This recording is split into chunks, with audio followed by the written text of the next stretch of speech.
Welcome back, everybody, to another outstanding episode of the Square Table Degenerates podcast. Yo.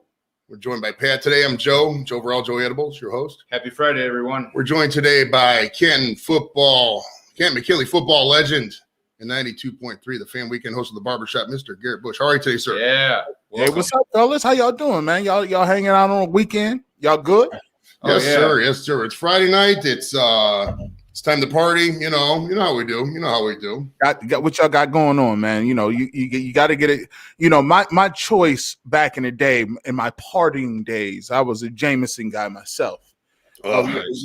Little Jameson, get her going on a Friday. I'm old now. I'm a little older than you, and if I did Jameson right now, I think I would probably die in a traffic accident or something even worse. I have a really bad history with alcohol, as my viewers know. You may see me drunk at several Indians, Browns, Cavs, Crunch, or Lumberjacks games yourself. I mean, getting escorted. I'm like, hey, I thought I saw you before. Was that you? Like, that was me. I've been in quite a few games or kicked out a lot of them. Either or. I've only been kicked out of one. Well, let me take that back. One game I can remember. One preseason game I remember I get kicked out on purpose because we were going to leave anyways. And I just said, fuck it. And I started swearing. Preseason game? Preseason? Yeah. It was right at halftime. I was smoking it back then. I smoked and I drank a lot. It might have been 01, 02. I was really young. And I just started smoking a cigarette right there in the bowl. And he's like, you can't do that. And I was like, fuck you, or some stupid. He just kicked me out. What's so crazy is back in the day, I remember, like, this is kind of, dating yourself a little bit. I remember it was legal to smoke cigarettes in a bar. I remember coming out of bars smelling crazy. I remember they used to sell, like, at OU, they used to sell like cigarettes, like in the little vending machines you put the money in and pull it out. I'm like, man, that seems like a whole nother lifetime ago. Like, you wouldn't even think about doing nothing. You wouldn't even think about considering none of that right now, smoking in a bar. People would be like, what? Are you crazy? No. Do you remember, I think it was that 05, 06 is when they passed that, because they had two competing issues on the ballot. Like, there was issue 4 and issue 5. I think issue 4 was the one where it banned it, and then issue 5 did something else. And it seems, and in hindsight, I mean, I was a smoker back then. In hindsight, like, I didn't want that, whatever. But man, you can't imagine a room today like that. It's just not feasible. And then it's crazy because, like, you think about it, like you had to go to restaurants. You'd be like, hey, do you want smoking or non-smoking?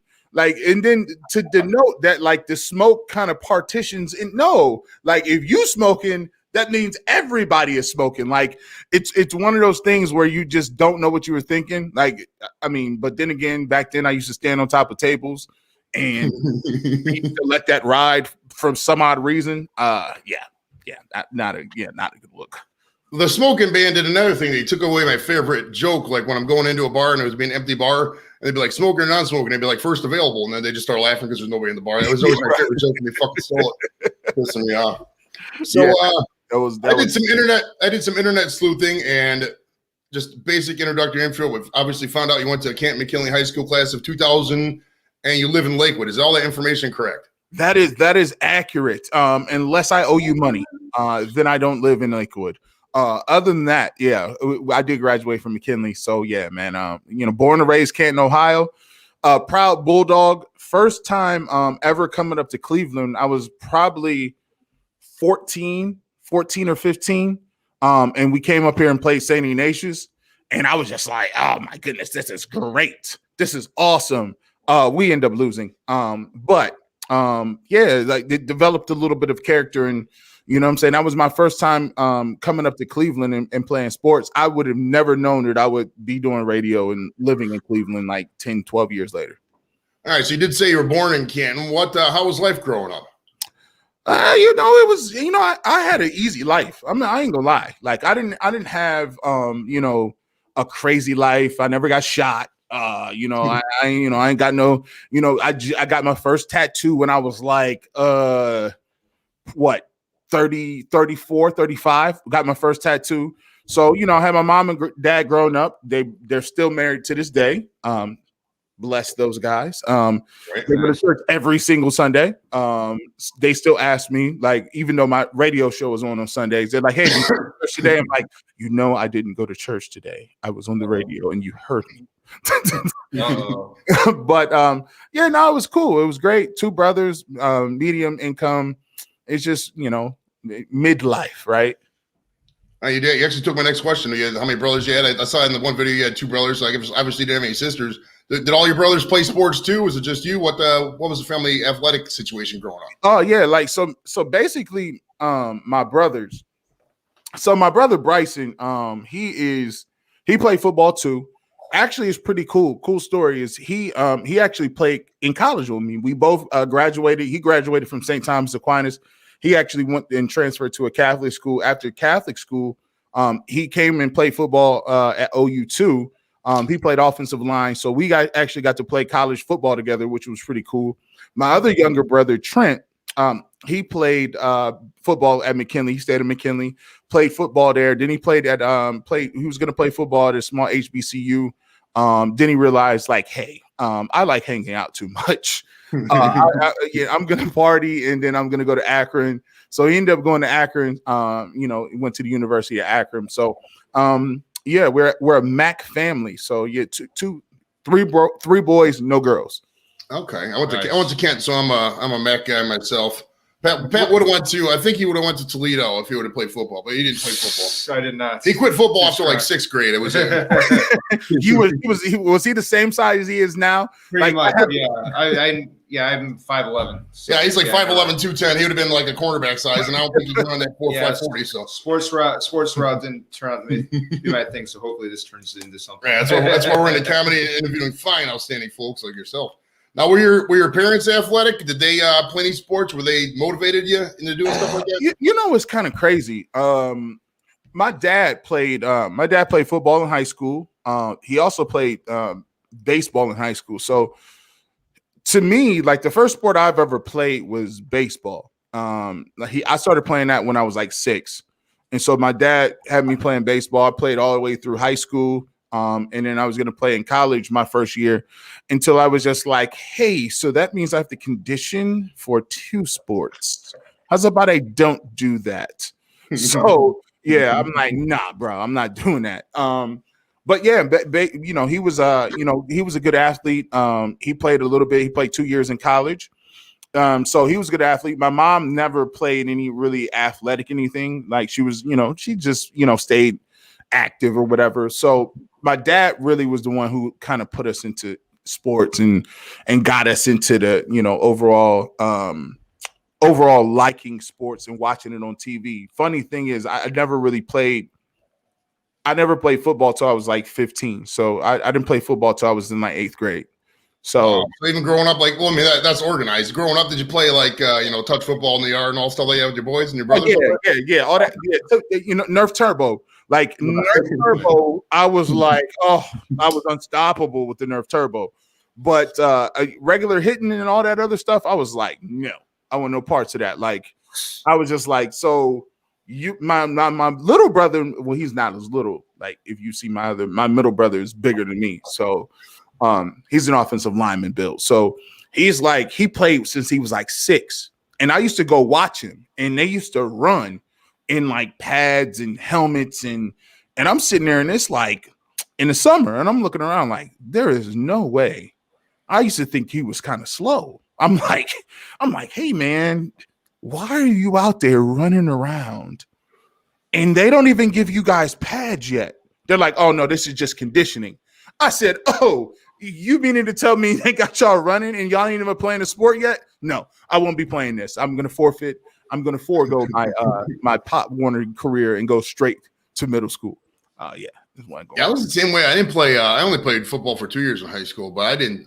Growing up, I was baseball, like little league, like 10th or 10-year-old through probably high school. And I didn't play baseball in high school. But yeah, football practice. I mean, they got some of these kids are like 10 years old out there running drills and pads. Man, it don't matter. Like, I told people all the time. I used to think about it. I say, I got my first scholarship offer like when I was like a junior, like going into my, when I started my junior year playing football. And I didn't play until I was like in adolescence. I wasn't playing anything. It's like you get nothing out of tackling some guy that when you're 8 years old, and you're not going to get seen. It's not going to work out well for you. It's just not, and it's just, there's even kids get recruited out of high school, or excuse me, get recruited from junior high. It's just crazy. I still don't get it. Do the next one. All right. So what was your first memories coming up out there in Canton of the 80s Browns? How old were you when you first started to remember football? Oh, man. Well, the one thing is I wasn't playing no football, but when it came to like watching sports, like I was the kid that was like, the almanac dude. I had I was a baseball trading guy. Like I still got all the rookie cards, and they're in pristine. They're locked away in a basement in a vault. Like I was really huge, and like I was really corny. Like I was like one of the corniest black dudes, like it was just like my cousins. I couldn't dance. All of the things that like black people are supposed to be able to do, like dunk, dance, have some style. Like, no, I had none of that. So when I was coming up, my dad was like, yo, the only time I remember like being able to like stay up late was to watch games. Like, so my bedtime would be like, 8 o'clock, what I'm saying? So I remember the Browns being on Monday Night Football a couple times, and they're playing against the San Francisco 49ers. And I'm like, oh my goodness, this is crazy. At the time, the 80s Niners was like, this is like the Beatles.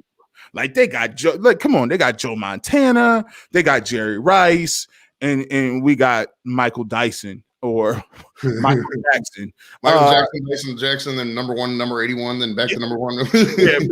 We were just like, you change your name again. So I remember them. Those are the games that I could only stay up. I could watch the Indians on West Coast swings, so I could watch them. Go out there. And I grew up on like for baseball. I grew up on like Corey Schneider, Brooke Jacoby, Joe Carter. Joe Carter, the governor, Chris James, Brown, James. Oh yeah, all those guys. So I grew up on them dudes, and then so for the Browns, it was right in that middle area. So I was kind of after Sipe, what I'm saying, right into the Bernie era, right. And then at the end of Biner, and start of the Mac Biner era. So my heyday was probably, I would say 90. I remember the 89. I remember the 89 loss to Denver. I remember just being like sick, and I'm like 8 years old, sick. I remember them being good. And then I remember, even the Bud Carson era, like, the Bud Carson era for a little bit. I remember those guys being kind of good. Vinny Testaverde era, bringing in all those ex-Giants like Carl Banks, Pepper Johnson. And so I just remember from the earliest age, remembering that the Browns used to have blackouts. And my dad used to have this little television, this little portable joint that he used to take around with him. And he used to always be able to get it because he used to get the signal either out of Pittsburgh or out of Buffalo from this little receiver that he got out of this pawn shop. It was like a TV. It was the coolest thing. So we got to watch the games. And I just remember never getting to see the Browns too often because we were still in the blackout era. So for those of you who don't know what we're talking about, before obviously before COVID, before all that, if the game wouldn't sell out, they wouldn't show it on local TV. So like you'd have, and that sounds really ridiculous in this era, but okay, I mean, back then, the ticket prices were what they were. We didn't think the team was going to move, so we kind of took it for granted. So like you have a 1989 game or an 91 game, and we playing the Bengals, and they only sell 58,000 tickets, and you wouldn't see the game on TV. And there was a bar my dad took me to one time. It was like they had a satellite dish, and he would bring it down. It was real. It was before DirecTV. Listen, oh my goodness. See the nostalgia of this. This is what I like to hear. Back then, see, a lot of cats didn't get it. We're not talking about DirecTV or like the little microwave. We're talking about the contact dish, like the movie Contact from 98, 97, where like they're trying to talk to aliens, like those things, like those satellite dishes. And I remember, used to have the satellite dishes and they move around, and those people had like all the channels and the Cinemax during the middle of the day. I'm like, oh man, Cinemax during the middle of the day. It's easy around here, bro. This is great. I know what house I'm staying at.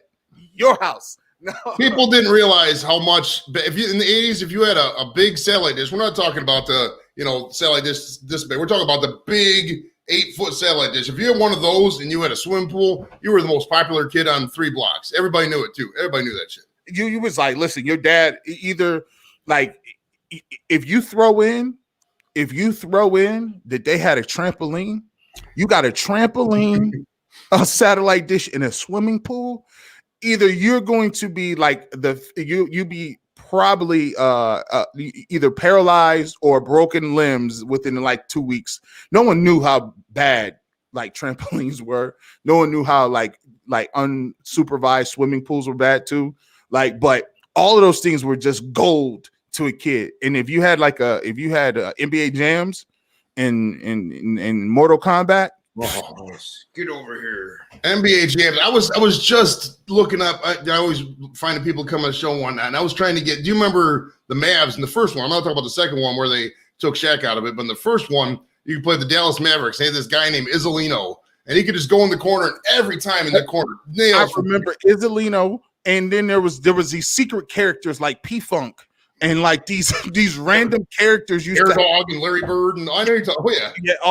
Oh yeah. Listen, if you had Mortal Kombat and you messed around and you had NBA jams, are you serious? All you needed right then is see, back then I couldn't watch, my parents, like I said, they was going to church. So Mortal Kombat, like they was doing whole sermons. Like I was like the first kid that like, we didn't go to a mega church, but our church was like on TV. Like the church was like, they got broadcast like to the Middle East and everything.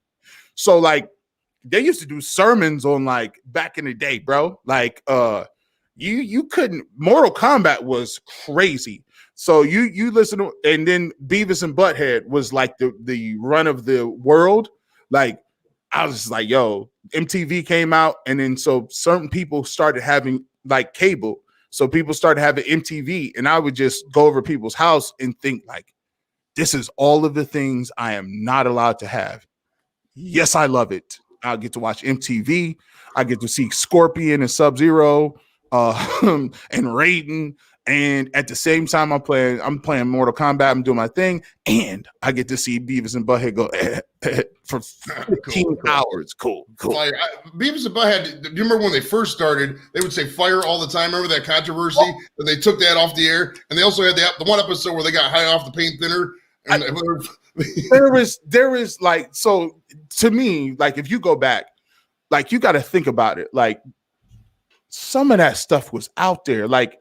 The first Ren and Stimpy's, Daria's World, like some of them joints is like that girl was seriously like depressed. Something was wrong with her. Like, like she was on like Xanax and stuff. And then Beavis and Butthead, like they would freebase. And I'm like, bully all day. I'm like, yo, there was, and you know, it was crazy because this was like, now this is prior to, now you got to think about this, right? This is prior to like, I come from Canton, Ohio. So Marilyn Manson is from Canton, Ohio. So Marilyn Manson had every middle-aged white kid like, are you serious? Like, are you crazy? Like Marilyn Manson had everybody turned auto. It was, everybody looked like they were the same age, same gender. They were just darked out. And it was like, you know, we used to like play football with these kids in the street, but they would have these really long Janko pants. Like they would have like the French coats and the mascara down. Oh, they would be having running mascara, but they wouldn't be. I'm like, bro, you can't be in all black with the Jankos and like playing hacky sack. Like that chain, the big dog chain around your neck. Oh. Yeah, it was like they would just and so it was like we would just thought that was normal, and then like Columbine happened, and then it was just like everybody straightened up. They was like, oh no, yeah, we're gonna have to tighten this thing up. The next week, cops was in the school, and they never left. Cops just People don't realize how wild and just how. I mean, you look back in hindsight. Just I mean, it's a lot of comedy. A lot of shows were kind of outright bullying, total sexism. I mean, you look at the old episodes of Friends and Seinfeld and stuff like that. It's just a whole different era compared to it's like yesterday, but it's right 20 some years ago. Yeah. Like if you look back at it, right? Some of the stuff is only like the D. I'm pretty sure that like they'll like if they're gonna release some of this stuff on DVD and some of this stuff, like they'll scrub some of it. They have to scrub some of this, like because there's no way you can show that. There's so many crazy things that are just in. Like I watch Animaniacs sometimes, and I'm like, oh, nice. Yeah, go back on that. I'm like, come on, you have a hot like woman come through and you say hello nurse. You can't like there are men nurses, like it goes both ways, my G. Like you can't just do that. You just had her do it. I'm like, man, this is crazy. You'll never be able to get that off no more. Oh yeah. Now you was talking Mortal Kombat. Which of the first three, and after three I kind of lost track, but of the first three, 1, 2, and 3, obviously, what was your favorite one out of the first three? Well, I just watched I think a documentary on this. Mm-hmm. And like, so there's a Mortal Kombat there's a Mortal Kombat like 2.1 or something that's completely like trash. It's like this Mortal Kombat with these characters nobody has ever seen. It's kind of like Super Mario Brothers 2, how Super Mario Brothers 2 looks completely different from every other Mario Brothers because it was like Wario's Dream World or some stupid video game. But Japanese game or something. I would say probably for me, the first one to me, gameplay wise, I would say Mortal Kombat 3 is probably to me the best gameplay. I agree there. I 100% agree there. But as far as the cultural significance of the way Mortal Kombat looks, like the way the animation looks, like the iconic look. There was the first game, Street Fighter obviously is a 2-dimensional character game, and it was Mortal Kombat versus Street Fighter. Mortal Kombat was so like ahead of its time.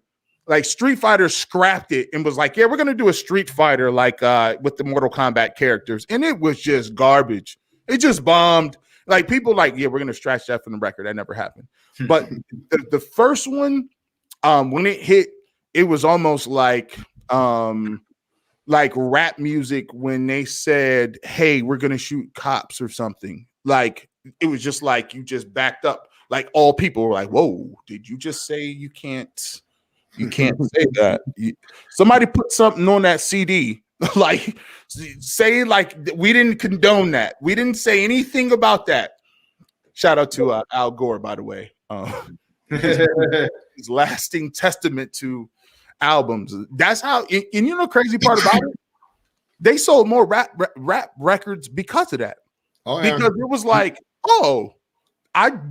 That's you knew what rap records you wanted to get because it was like parental advisory. If it wasn't parental advisory, you didn't want it. You're just like, listen, I don't want to go see a PG-13 movie. I'm not going to see anything in that movie. What are we doing here? Well, you took me back there with Al Gore. They had Luther Campbell with the Two Live Crew. They had the album in I think it's 1990 called "As Nasty as They Want to Be." And Tipper Gore was Al Gore's wife, obviously. I don't know if they're still together. Maybe they're separated, or whatever. But I think it's America, right? right. Who knows that? But they actually came up with, after they edited the version that they had "As Clean as You Want to Be." That album was total garbage because they didn't. Nowadays they just do a they'll say they don't beep the fuck. But back then they beeped every swear word. Some songs were like constant beeps. Yeah. But right after they came out with all that, they came out with the song "Fuck Tipper Gore." Just literally fuck Tipper Gore. It's like, when you have these like, lyrics, like some of it got to a point where it was just like, all right, let's see how crazy we can do. Like, let's see what's the craziest thing we could do. Like when Eminem got hot, I used to listen to Eminem just to hear like, oh my goodness, he did that. Why would you put you did like it, like he was doing things like people like in football were going to jail forever for. Like Ray Caruth, like really like tried to put his girlfriend in the trunk and like Eminem was rapping about it, and like it was like, oh, that's cool. Right. That's fine. Go ahead. I was like, oh. Eminem got in because most rappers, would come from a strong family with a mother, would be a strong mother, and he was the first rapper to like really dog their mother. That's where he crossed past it. Honestly, probably should have never been crossed because we kind of haven't recovered for some of that shit. But I was like, whoa, when you put it in, it was just like that was like we had got. Now come on, we just talked about Marilyn Manson, right? We have go back to like, I'm a junkie for documentaries. Like, I don't sleep very much, so one of the movies that you go by, I think one of the weirdest movies I've ever seen is like the movie Heavy Metal. It's a weird, it's strange. Listen, it's strange. Yeah, that's strange, bro. That's like I watched it with my uncle. And like my uncle's like a hippie type guy, and he might have been on LSD at the time. But Heavy Metal, I was like, this is crazy. But back then, like Ozzy Osbourne was doing crazy stuff, and like, all those guys were just, doing just the wildest stuff they could do. But like you said, I mean, no one had like really just said, I don't like my mother. It's like your mom. Like people used to fight people and shoot and stab people over making jokes about your mom. And then this guy came out and was like, oh yeah, I don't like my baby mom or my mom. Fuck them all, or fuck all the people in my life. I was like, wow, this really is America. Freedom of speech, I guess, bro. For sure. Nice. Now, did you go to Camp McKinley all 4 years of high school?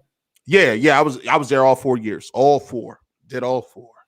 Okay, now what made you pick McKinley, or was it just geographical? That's where everybody in your neighborhood went to. I mean, the school was like 2 seconds away from like my house. Like it was kind of crazy because like McKinley was probably on the northwest side of town. I was probably, I can almost see the school from almost. I mean, I lived by the McKinley Monument. Like the McKinley Monument is like 2 steps away from my door. So it was like kind of always a situation where I was going to go. But there is a story where I thought I was going to transfer for a while.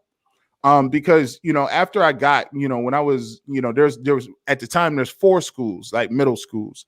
And so I went to a school called Lehman, which is like it's pretty much it would probably be the most suburb of the 4 schools. There was 2 city schools, Crenshaw and Hartford, and there was a mixed base school called Sowers. So basically for me, I went to the school where I was probably like one of the only like 2 or 3 black kids that went to the school. And so by the time we left, I only played 1 year there. So I go in 9th grade is, freshman year. I go there and it's like, okay, you're playing against everybody good.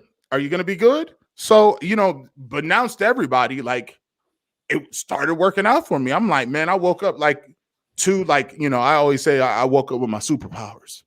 I just woke up and was like, yeah, I'm athletic and black. There's nothing you can do about this. So I got it. I got cut from my basketball team in middle school. I came there, made the basketball team. They're like, hold on, who gets cut and then makes it when the competition gets better? So I always played baseball. So to me, that was my best sport. So I was like, yeah, I'm already gonna start playing varsity at a young age there. And then I started playing football, and I started both ways, and it worked. Then in 1997, we played. We were actually ranked USA Today, the #1 ranked team in the country. So I played with guys like, Mike Doss and Kenny Peterson and Jamar Martin, guys like that played in the NFL. And so when I was a sophomore, those guys were like seniors. Okay. And so, for me at this time, I'm like, I grew like another 2 or 3 inches, I'm working out and I'm pretty good. And I couldn't crack the field. The guy that was ahead of me, he was the defensive player of the year twice. But me being young and stupid, I was like, but I still should be playing. No reason I'm not getting minutes. I used to come home and tell my dad, like, I'm transferring. I would be like, I'm transferring. I'm gonna go to another school, and it's like, man, you won't really, you're not gonna really, you won't live it down. And if you go somewhere else, and even if you're good at another school, you'll always say, you weren't able to cut it here. So I didn't get to play until my junior year. So, I mean, I never started a game until my junior year, and I was kind of behind the 8 ball because I wanted to get a scholarship. So it still worked out for me. I still got a scholarship, and I really played well my junior year, and obviously got a scholarship. But but there was times I didn't think I was going to stay. Okay, now you played both ways. You were just saying, what were you lying? What did you play? So I played defense. The position I played to start with was defensive end. So at McKinley, like, they got these positions where it was like, like running. I would say marquee positions at McKinley. We got running backs for days. Like, if you're like, we get a running back every single year. So if you go to a barbershop, no pun intended, if you go to other places and you argue with people, they'll tell you, like, hey, who's the best to ever do it? Like, as far as running backs, and you have 10, 12 people that'll be passionate about who's the best running back ever. And, there's the debate. I would say defensive end is the same way. Like, you have guys who've, really have gone to Ohio State, played in Indiana, played in all kind of MAC schools. So, my cousin, his name is Ken Bush. He started as a sophomore at Michigan as a lineman, so as a defensive end. So it was like, for me, I was always enamored with the defensive end position because if you in high school, there's always some like small guy. They don't let you play. Like, if I was this big, they'd be like, no, you're going to play tackle. You're going to play tackle, Garrett. That's what you're going to do. And I'm like, well, listen, if y'all not going to let me play tight end and I can catch the ball, I'm only playing defensive end. They put an end to that. They was like, no. You're gonna play defensive end. I was like, well, I need a single digit number. Like, I need a single digit. And like, they was just like, no, you're not gonna get that either, because you're gonna play guard. I was so just thoroughly upset. Guard. Right guard or left guard? I played right guard. I was like, guard? This ain't basketball. I'm not playing guard. My dad would be like, bro, you're gonna play guard. Like, my dad would drive me to practice. I'm like, man, look, I would act like I didn't know the plays. They'd be like, hey, Garrett, do you know right guard? I'm like, I don't even know. What's zone, pool? I don't even know. I hated pulling. I like defense better than offense, because offense, you had to remember every way. If every way. The right side it depends on if your quarterback's right or left-handed, but whatever. And the right side we didn't pull as much in high school, but pulling and blocking assignments just sucked. In defense, it was just, all right, you have to remember which gap to shoot, and then you just go for the ball. And you can go and you can attack. And in the year before, I ended up getting a chance to letter on the national championship team because I would run down on kickoff team. And I was already big. I was like, yes, this is crazy. And back then, people that watch now, there's no such thing called wedges. You can't have wedges. Back in the day, there would be 3 or 4 wedges when they would have. Remember Wedge Buster job? Oh. They would just run. I would be so much big. They'd be like, there's this kid from McKinley, and he's like 6'4", and he's like 260, and he just runs on kickoff and kamikazes the whole wedge. It's crazy. You got to watch it. Like, that's how I got my start, really. Like, but yeah, defense was much more attacking. It was funner. It was a mind state. You know what I'm saying? But offense, I will say this though, offense really helped me out too. Because I began to not only get good at offense, it helped us win. By the time I got to be a senior, I went from like 257 my sophomore year to 263, and then by the time I was up to by the time I was a senior, I was like 285. So it was like, we had a great offensive line, and it plus it helped you. I ended up making all-state playing on offense too. So it was like great. Like, I loved it. So it worked out. But at first I was not trying to play. You obviously played all 4 years. The 4 years we were there, how'd you guys fare against Massillon Tigers? So the 4 years while I was there, we did not lose to Maslin until our senior year. So I'll give you put it in perspective. When I was a freshman, we were undefeated. So for me, I did not lose a game. Like I had never lost a game in any stretch in high school until week 8 of my junior year. Oh, wow. And we lost to St. Ignatius at St. Ignatius. Up there in Lakewood. Okay. Yeah.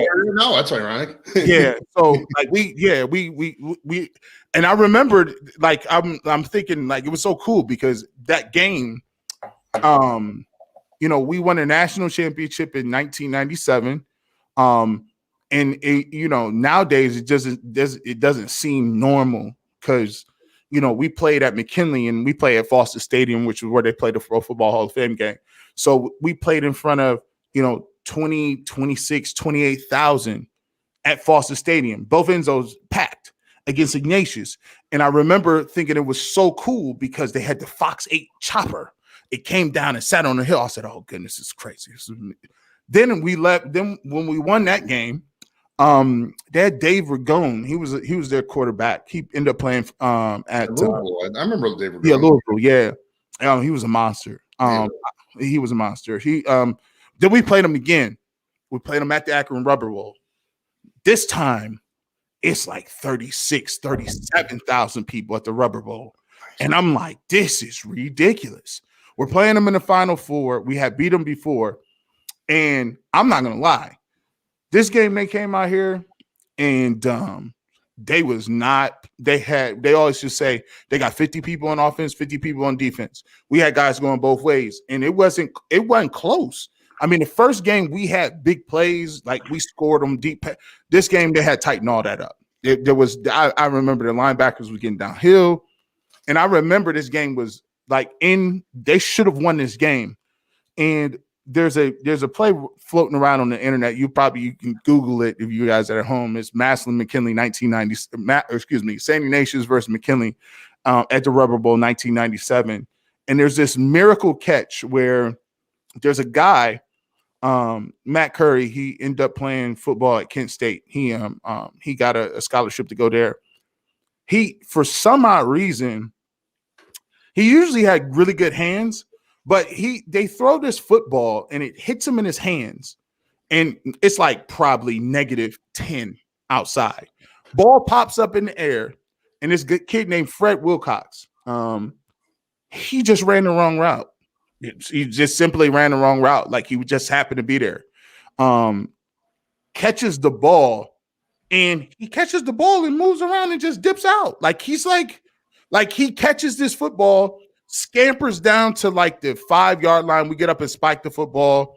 We get up and run a touchdown or whatever the case may be. And I just remember being like, man, I don't want to go play basketball. At the time, I was on varsity playing basketball, and I just knew I was not in shape. Like basketball shape is a totally different shape than football. So I'm just sitting on the sidelines by these heaters saying, I want one more week. We ended up winning that game. We played Cincinnati Moeller. We beat those guys. Anthony Munoz's son played for them. There was who else's kid played for them at that time? Barry Larkin's kid was really good. He played on that team. Yeah, he was really good. We ended up beating them, and then the next year we won back-to-back state championships.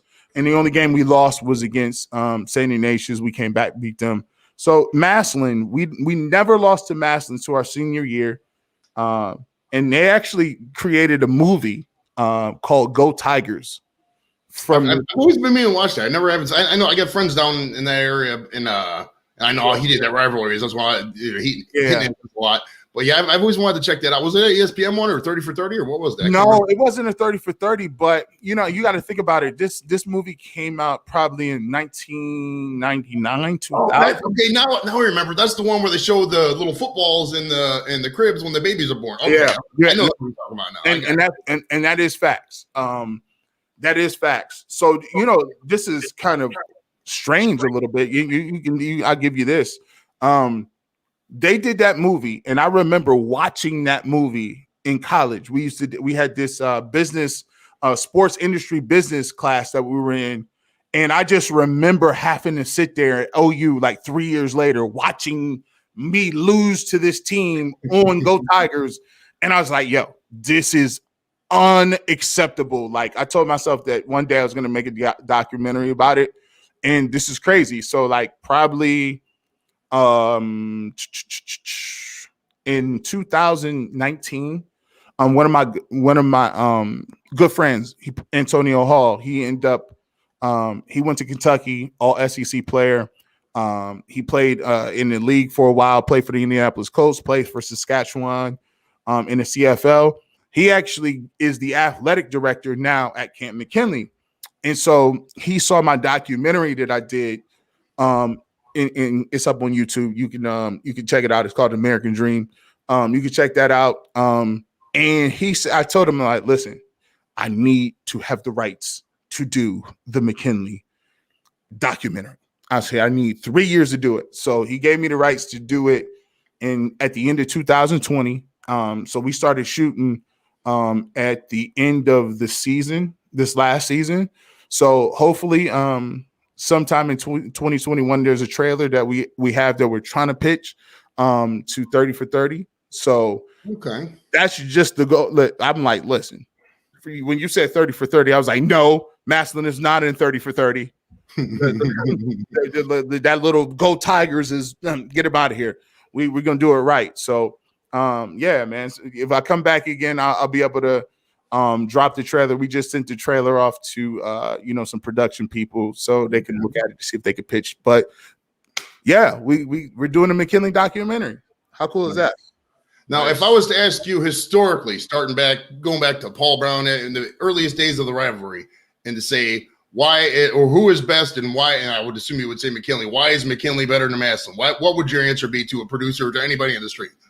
Well, here's the thing. I'm even. So I believe in. It's kind of like Michigan and Ohio State, right? There's always periods of time one school is going to be a little better than the other, right? Depending on who you ask, both of us are public schools, so we can't really recruit. I use that loosely. We all know what recruiting means. No school uses a No Child Left Behind Act. Nobody would do that at all. I mean, no one holds their kids back to be old. No, I'm playing. So basically, I'll say this. The Maslin McKinley rivalry, to me, is pretty much one of the greatest rivalries to ever. No disrespect to any Texas people, schools, or whatever the case may be. I mean, this is a game that was betted on in Las Vegas, in a Las Vegas sports book. Like, no disrespect. I mean, Texas is a good, big state, and they came around, and we know Friday Night Lights is great. But when you talk about like the historical context of where football started, I mean, football started there, like here. It's here. I talk about it all the time in terms of the Cleveland Browns, of why, Marion Motley went to McKinley. Marion Motley played for the Canton Bulldogs. I mean, Marion Motley is one of the greatest Cleveland Browns of all time. We're in this documentary we're trying to do is we're in the process of getting a trophy of Marion Motley and putting him in front of Ted Benson Hall of Fame Stadium. So when you come down there and take a look at it, it's crazy. The culture of football in Ohio is just different. You know what I mean? So when you look at Maslin and McKinley, the game just means something. Like if I go see a guy that's in Maslin, I saw a guy in Maslin down in Hilton Head, South Carolina, and he's from Maslin, right? And that's my rival. But there's nobody in South Carolina that could tell us about football. Like they could tell us about that. At that time, you got AJ Green and Spartanburg and some of those guys, some of those big storied programs down there. And we sit there and talk to them like, come on, bro, we got Ignatius, we got Maslin, we got McKinley, we got some of the biggest names, St. Ed's, we got names, man. What are you talking about? You can't tell us about football. So when you say why, and I'll point to this though too. When you say who's better, when it comes, and this is facts, and people, I got my red and black on now. I still got it on. When it comes to the pageantry of what Maslin does, there is nobody better at pageantry than Maslin. Facts. You can't beat him. He's not going to. I went to the game last year and we were filming a documentary. Do you know they beat McKinley at Maslin? Do you know not one person left those stadiums, like not one fan left until Maslin did their push-ups in the middle of the stadium. They did their push-ups to signify that they win, and then they did their 40-some push-ups, how many points they got. Then their band, this is facts, this is sincere, their band, not the players stood there and watched the band do senior night and watched every band member take a picture with Obi the Tiger as the Tiger was being congratulated on his last game as he was being retired. You gonna tell me y'all gonna sit there and watch all of this? And this was an hour. And I said, no, we're gonna sit here and watch this. We're going to sit here and watch this because everybody on our side of the stands had been going. They're home, they done ate, they done showered, they done dressed, they done did whatever they needed to do. There was football players out there that was watching band members, congratulating band members for their senior night. With a tiger, a live tiger that was retired. Nobody can say that you're not getting that off. But when it comes to winning, they can't see us. The bottom line is, they have mythical championships. We have real ones. 81, 97, 98. It's before playoffs. We have real ones on the field. And by the way, what public school is running around beating Minner? Nobody. What public school is beating Ignatius? Nobody still does. Nobody even beats St. Eggs. There's nobody beating these schools. They want to separate the two schools. Oh, yeah.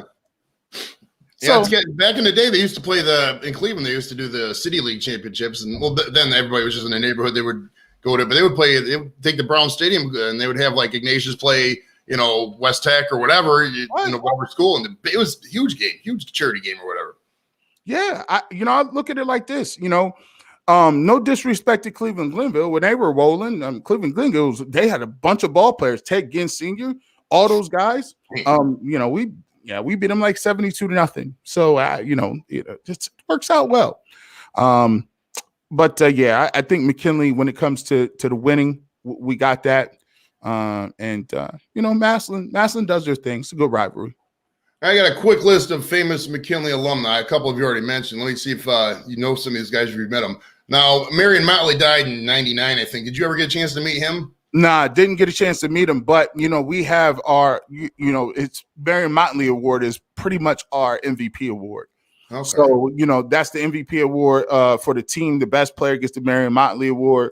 So there's so many different Bulldogs in McKinley that are just named after Marion Motley. It's just so his name is synonymous with Camp McKinley. So I didn't meet him, but I feel like I have. Oh, totally. What about Percy Snow? Oh man, listen. So Percy Snow. Shout out to Keena. I went to school with all his nieces and nephews. Like they're my age. All the Weatherspoons. Percy Snow is a legend in Canton. Like this guy. When you talk about Percy Snow, Michigan State. Played for the Kansas City Chiefs. One of the best linebackers. In the history of college football. That's super facts. Going back to check out what he did at Michigan State. Him, Eric Snow, his brother, being obviously. I did not know that. Wow. Percy Snow is Eric Snow's brother. No shit. Yeah. Wow. Percy Snow is Eric Snow's brother. Yeah, crazy, right? That's crazy. Eric Snow played at Michigan State, point guard, obviously played for the Philadelphia 76ers, played for the Cleveland Cavaliers. Great on defense. Great on defense. Right. Mm-hmm. Oh, yeah. I never knew that. Yep. So, but I used to play my buddy Cole. We used to play NBA maybe 07, 08, but I used to always be the Cavs because he was he was like he was like Iverson. He was playing with Iverson, I always play with LeBron, but I would always just take him on that with Iverson with Eric Snow because they were LeBron. Eric Snow would just go right in the fucking basket. Eric Snow, man, right? You know what I'm saying? Like one of the greatest feats of all time is the fact that that team with Eric Snow, you look at Eric Snow, you look at Allen Iverson, Williams, you got them dudes. These guys really, Aaron McKee, those guys really played Shaq and Kobe, like in 01 and won the first game. One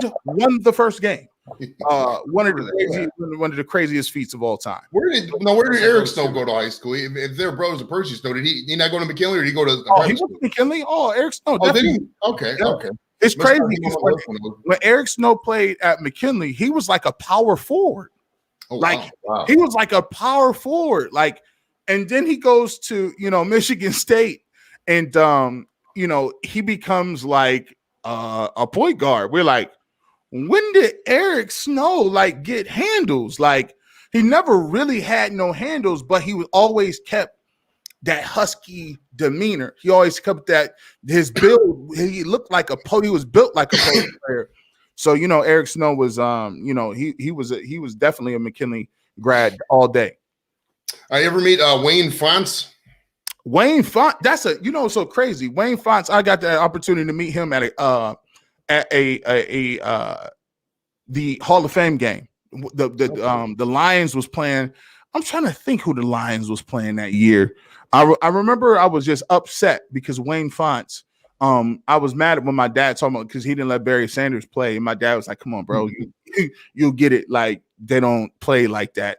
But for us growing up in Canton, it was like that was Super Bowl, like because we sometimes got them tickets for free. Like you know what I mean. We get to go see the Hall of Fame induction and stuff like that. So yeah, I definitely got to meet Wayne Fonts, man. You obviously said Mike Doss. Did you play with Mike Doss? Yeah, played with Mike Doss is one of my good friends, man. I've known Mike Doss since I was probably 8, 9. He's a year older than me. Okay. So I was a junior, he was a senior when we played. I've interviewed him multiple times, man. So he's like so funny. Me and him didn't get along when we was young.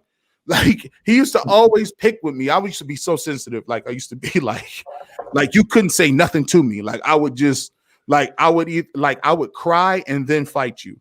Like all at the same time. It would be like it would be just like the weirdest stuff. Like I had the weirdest like little phobias. Like he used to come and like pick with me. We used to play baseball and he used to play for we used to play Mighty Mighty baseball. I used to play for the Royals. He used to play for the Yankees. And he used to come up to me and be like, "Hey Garrett, what you doing?" And I don't know why that used to freak me out. I don't know why that used to just trigger me, but I used to just want to fight him for that, man. So he was like weird. So he went to Hartford. I went to Lehman. And then, as we got older, Mike Doss was like to put it in perspective, Mike Doss might be the most instinctual player I've ever seen ever. Like, have you ever seen somebody? It's like your buddy, right? Your buddy that plays the lottery, but he's never played the pick 4 ever. Like he's put in some Powerball numbers with his people. He at work, office pool. He hits the pick 4. You like, this is crazy. You might want to stop. You ain't never gonna hit. He hits it again the next week. Then he wins his his parlay sheet. Then he just he finds $200 in a bag that his ex girl left 2 years ago in his house. You're like, dog, you're so lucky. Mike Doss used to be like, as a safety. He played running back as well. I think he had like 1,300 yards. But as a safety, Mike Doss was like, he was the best safety at every level I seen him at. Like he would knock people out. Like he would intercept the ball. He would run his own plays. He was the first dude like I had seen in high school. You know how when you play, like, I don't think this has happened. Like, you know how when you play and you got a coach and they say, "Hey, you're supposed to be in A gap, you're in B gap. You're in cover 2. You're the deep safety. Man, this dude used to just be like, hey, yeah, I'm blitzing on this one. Bro, you strong safety. You in a cover 2. What you up here by me for? I'm a defensive end. And this man, like, I remember just having a bunch of tackles, like in the beginning of the year, and he would just be like mad in film sessions. Like, I'm like, yeah, man, I got all these tackles. There's never been a defensive end had this many tackles. I got almost 80 tackles, and it's probably, we're looking at 6 games into the year. You'll never catch me. He said, oh, well, you lied to yourself. I'm a 3-year starter at McKinley at strong safety. I do what I want. I have cheat codes. This man used to just take off from 5 yards back deep and just go. And I would be like, this is crazy. I know he's going to get in trouble during film. They're like, nothing. Because he was just moving. It was just, he just knew where the ball was. Like, he would hit you, knock the ball away. And then he would do some of the same. Like, I watched the game when Ohio State played Miami, one of the greatest teams I've ever seen in my life. When they played the Miami U team with Willis McGahee and Andre Johnson and Dorsey and Roscoe Perry, I was like, Jeremy Shockey. Remember Shockey was on that team? Shockey, Kellen Winslow. I'm like, bro, y'all about to get destroyed. Mm-hmm. And he came, I remember talking to him. He said, y'all know GBush?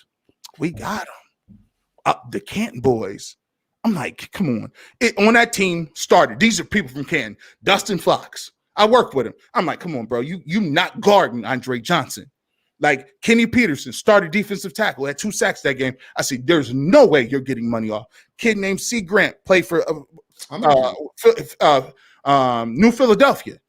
He played for New Philadelphia. I'm like, yo, you're not getting on. And then obviously you got, Mike Doss. And I remember being like, he telling me now, I'm like, you're crazy. Man, listen, that game went off, and I'm like, how is Mike Doss getting interceptions? He got an interception that game. Like he got 2 picks. I'm like, I ain't seen Dorsey throw no picks ever. Like they had won like 100 games. I'm like, do you see what they did in Nebraska the year before? Man, he was just good, man. Like, if you look at the polls or whatever the case may be, yeah, as far as secondary guys, I mean, he was doing that in high school. Like, it was just not fair. It is what it is. Now, did you ever end up meeting, you might have, because he's about 4 years before you, but the last one I'm going to ask you about alumni is, what about Josh McDaniels? You ever run into McDaniels at all? Oh, come on, man. What are you talking about? What are you, come on. What do you mean? So here, I played with Josh's his brother, Ben. So I played with Ben McDaniels. So Ben is Ben is 1 year older than me, but Ben had been starting since he was a sophomore. So in 1996 is when Josh was quarterback, right? So I believe in 94 was the 100th game. 94 was the 100th game. I think we lost 42-41. There's a kid named Willie Spencer. By the way, check this out. Historian, if you know, check out a kid named Willie Spencer. He was like Vince Young before they was like letting like people do that. That wasn't even a thing. This guy came, I mean, he played for Massillon. He had the number 1 jersey. He was sick. Like he was doing options and faking and pitching and all this other stuff. He was nice. So Josh we had about 8 years of McDaniels quarterbacks. Oh, so wow. we went right from Josh senior year to sophomore year. We got Ben McDaniels, and obviously his father is the coach, Tom McDaniels. So it was like we had all of them forever. And so, everybody knows them. And then her mom was like a teacher, like in the school. So, and so they're just everywhere. So when you talk about Josh, they got this, he got this thing where like he just don't know that he like 5 something feet. Like, you ever see somebody that got that like small man syndrome type thing? like, but not in a bad way. Like, kind of like, I can see why he taught what he tells Tom Brady, like, oh no, I told you to run it the way I said run it. Like, why you over here? Why you audible out of that? Like, I can see why I can kind of see why he thinks like, you know, his offenses work, because like that's how he used to play quarterback. Like, he would just like he even went to John Carroll. So coaches kids have a little something different. Like, coaches kids have this, they tick differently, right? You know, they're always looking for like their parents' validation, because you're not going to be able to get it. Like, my dad can say, you did great. You know what I'm saying? But his dad is the coach. He ain't never going to say, you did great in front of the rest of the team, because he got to hold you responsible to a higher standard than everybody else, so that they know that you got the position you got because you earned it, and not because you're the coach's son. So, you know, when you got that stigma on you a little bit, you work differently. It's like you always got a chip on your shoulder. Like, it's never good enough. Like, you just always want like more. So like when you saw him and you knew he wasn't gonna play, you know, quarterback, but you just knew like, oh yeah, he's gonna be a coordinator. Yeah, he's gonna be like, he'll be a coach. You know what I'm saying? And Ben McDaniels is a quarterback coach. He's been quarterback coach in Minnesota. He's been quarterbacks and coordinators at Michigan. So, you know, they all do it at a high level when you talk about like learning the game and understanding the game, because you know, they was the first high school quarterbacks I know that was audibling. Like, you know, by audibling, like they would go up and they would have 4 different plays they get audible to. And this is back in the day when this was like, hey, we're gonna hit the ball off left, sweep left, sweep right. They can change some plays. So you knew they was gonna be able to do that at the high level. Now, after you graduated, obviously you went to OU. What schools recruited you besides OU? Man, it was so crazy. I remember after my junior year, I just remember thinking, oh, it's all over. I don't even like, I didn't even care. Like my junior, not saying I didn't care, but when I started getting like my first offer, I think my first offer was Miami of Ohio, and then Akron offered me like after like my 3rd or 4th game. And for me, I was just like, wow, like that's what I wanted. Like, that was my goal, to get a scholarship. So I knew if I played garbage the rest of the year, or I just didn't have the same amount of production I had the rest of the year, at least I knew I could be like, well, at least I got a scholarship. This is what I came for. But after I played so well my junior year, like I started getting like recruited by like pretty much all the big schools, like all the Ohio States, all the Michigans, all of the Big Ten schools, all of the different other schools. You know, the highlight of my life is being like, you know, at the time, I remember Bobby Bowden calling my grandma's house, and she hung up on him like twice. Like, like, you lying? Anybody forward? It's a bill collector. Listen, you ain't about to eat this phone bill. And like, you know, just being able to, like, it was crazy. I'm like, because at the time, like, you know, for defensive ends, like if you went to Florida State, that was what it was. Like, Florida State was the place for defense. I'm like, I just wanted to get the phone call. So, you know, as I went on through that year, I remember at the end part of my junior year, I started to have issues with my leg. And I'm like, man, I used to fall down and it used to hurt. I'm like, what the heck is wrong with my leg? Like, but it would just stop though. It wouldn't be like it hurted and just kept hurting. It would just be like if I got hit a certain way or if I fell or whatever the case may be. And I just remember going through the rest of the season until it got progressively worse and worse and worse. And then the trainers would be like, they already knew, like, I ain't the type of dude to just be running around doing like all these practice reps. I told you how I felt about guard. Like, I'm like, man, I'm on kickoff. I'm on all these different positions and drills. Like, I'm like, practice is long as hell, bro. I can't be. So they naturally thinking like, oh, this dude just don't want to practice. He don't want to play. Like, you know what I'm saying? But I kept telling them, no, listen, this is for real. Like, so, one day, this is probably late in the season, probably about 1 week before the Massillon game, which is the last game of the season. They basically took me, and they took me for x-ray, and I got x-ray and they found something weird. I remember coming back and the team doctor was like being real apologetic. Like, I'm like, why y'all, like, usually y'all just, doing your thing, and you guys always, laughing and tell me I just don't want to play. They was real somber and apologetic, and I'm like, what's going on? They're like, yeah, you kind of got a bone growing in your leg. I said, what? Like, yeah. I said, what are you talking about? He's like, yeah, there's an extra bone like growing in your leg. And I'm like, hold on. I'm like, listen, hold on. Black people don't get extra bones growing in their leg. That's not what we do. We don't have weird things like that. We just, that's not me. I think you got the wrong set of x-rays. So they go to the x-ray, they show me. And so basically what happened is there's a tibia and a fibia, obviously.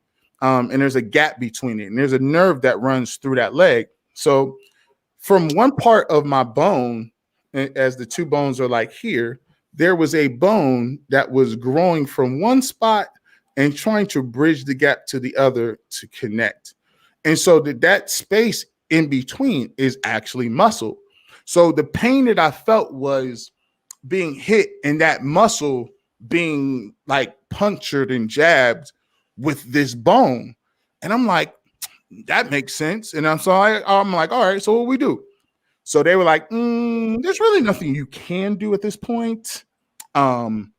Just don't get hit. I'm like, what you mean don't get hit? This is like football. What are you talking about? So basically they just they created this like pad, and they put this pad over my like right leg or whatnot. But they basically was like, yeah, don't tell nobody nothing. You might want to get a scholarship, so don't say nothing. So basically I knew I had to get surgery at the end of the year to get it removed. So it was kind of like, dang, so I just had to play with it. So, as I'm going through and the season continuously happens, I get through the season and like my production was so great the first half of the season. Second half of the season was like a wash. Like it was just like, yeah, you've already done it. So I had the surgery. They take the bone out and they take it out right before I start basketball season. So I remember going through basketball season or starting basketball season up like 2 weeks late. And basically I'm thinking everything is good, everything is working. And then all of a sudden I get to, the next point of the summer. And all of a sudden I'm like, what's wrong with my leg? This kind of hurts too. So basically they go back in and they're like, yeah, not only did it like come back, it grew back faster. Oh, geez. Wow. So it grew back faster because I was, it's a hot spot. And so they sent me to a specialist and they said, yeah, they probably shouldn't have taken it out because, I'm still growing and it was just going to come back. So it came back. And so I just had to play with it. And they were like, you got to play with it until it fuses. So, it'll grow and it'll fuse to the other side of your bone and you should be good, but it's going to hurt like hell. So I remember playing the whole season like that and being like, man, this sucks. So, I think now in terms of if you would look at what production defensive linemen have, in terms of what they're you can find defensive linemen that get like 40 tackles and like 3 sacks, and they'll be like, oh my goodness, he was so great. I went from such a high level. I went from, getting 130 some odd tackles and 13 sacks to, all right, so I have 90 tackles and 7.5 sacks. So they're like, oh, I don't know what's going on. Like, what are you doing? Did you fall off? What's going on? So I remember going to these camps or whatever and getting recruited by a bunch of places. And when I went on your my official recruiting visit, a lot of times people don't know is they rank the visits based on how bad they want you. Obviously, if they top notch guy, you like, all right, well, I'm gonna just go ahead and bring him in the first week because I want him to sign after his visit. So for me, those visits at the time started in the beginning of January and went to the end of January, and then February, the first week is signing day. So I go through the process and I'm starting to set these meetings up. Now, mind you, I had already went to the Michigan camp the week before or the year before and won the best defensive lineman award. So I'm thinking like, this is great. This is nothing. I'm not, at least I'm about to like really go there. They're like, we'll bring you in on like January 28th. And I'm like, oh no, we can't. January 28th is late in the game, man. Like, so I mean, I already know because my dad kind of is already a person that takes people to college visits and stuff. So I already knew that was late and they had people slotted higher than me. So for me, I was kind of like, well, that sucks because you already see me play and you already know I played against those guys. So I had that. So I basically said, okay, I'll take it. And so I signed up for that on the 28th. Then Wisconsin said, you know what? We want you to bring you in the week before Michigan so we can get an opportunity to talk to you before then. And at the time, Wisconsin wasn't really a team that was like on my radar, and I really wasn't keen on going to Wisconsin. Like I thought I was going to go to like some, a Southern school, maybe if it's a Tennessee or something like that. So I really wasn't like too keen on it, but I scheduled the visit and said I'll go. The visit that happened earlier than that was a Cincinnati visit. And at the time, Cincinnati wasn't Cincinnati. Like it wasn't like what Cincinnati is now. And so that was my third choice for where I would go. And then the choice above that was Michigan State. And Michigan State said, okay, we won't bring you in the first week, we bring you in the second week. So OU, the first week, I didn't really have any people that were like, all right, we'll bring you in that week, except for a bunch of MAC schools was like, yo, we'll sign you tomorrow. So I really didn't, have nothing set up the first week.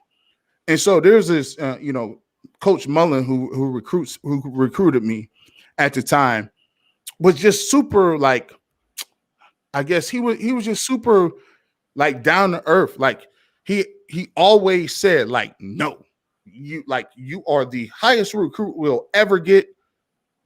Listen, we not trying to like, he basically was like, look, you can go down to them other schools and you might get some minutes your red shirt freshman year and then get to play, or your red shirt junior year, then finally get to play maybe 2 years.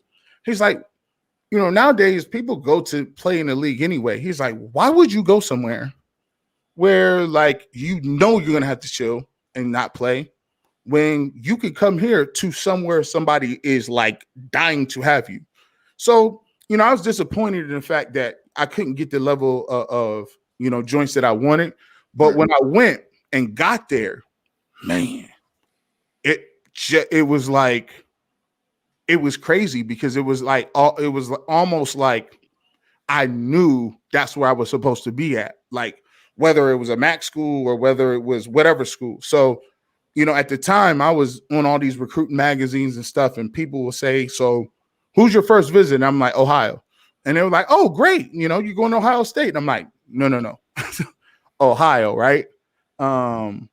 And so it's just like crazy. Like I went, I enjoyed it, and then I got back and I was talking to my parents, and he was like, man, that was really cool. And I said, man, you know what? Would it be crazy if I signed? Would it be crazy if like I signed there? And he was like, I was thinking the same thing. So for me, that was a confirmation of, that was kind of where I was supposed to be. And despite it was like I had other offers to go and do, my official visits other places, I just felt like it was one of them things like they say, how do you know when you meet your wife? You just kind of know. You can't really explain it. So, and that's how I ended up where I ended up. Okay. So you go to OU your freshman year. I watched your documentary before this. Check that out if you haven't got a chance. It's on Garrett Bush's YouTube channel. Check it out. We'll talk about YouTube here in a little bit. But OU your freshman year, you get redshirted, right? Your first year. You weren't you just talking. You weren't expecting that. Talk about how that felt and what happened with that. Man, look, at that point in time, it was difficult because that's what I came for. I came to play. And so when I came into camp, it was like we had a scrimmage and, we go by these bonus points in production and different stuff. And bar none, I had the most production. Like, I came in with a chip on my shoulder because I felt like I could play at a bigger school or, I had that level of talent. So my goal was to prove everybody like, yo, how the heck did you get there? And like to show the coaches that I was there, that I wasn't just a regular dude. So when I got there, I really just played every single practice like it was a game, like them was my games. And so after, the summer camp, there's a guy named Andre Parker. Shout out to him, by the way. He went to Cincinnati Withrow. Cincinnati Winton Woods. Sorry about that. And he was an upperclassman or whatever. And he had broke his arm or his hand. And basically, he broke his hand during camp, which gave me an opportunity to kind of sneak into 2 deep. So when I was a freshman, I was like on second team. So all the way up into, the Iowa State game, I was under the conclusion or under the impression that I was playing. And so, I'm doing my thing and just really just focused and excited to like be able to play. And they came to me and was like, look, so we got Andre Parker. I mean, he's coming back. He has a cast on, but we don't feel like it's worth you wasting your snaps for, what are you going to do? Play, 10 snaps a game? Like, we don't want to just waste the whole year. And so for me, that was really hard because that means I couldn't play. And it was like, what am I doing? I'm a redshirt freshman. I'm just walking around here. And then second of all, it was like, for me, I didn't feel like there was 2 or 3 other defensive ends better than me, in which they confirmed that.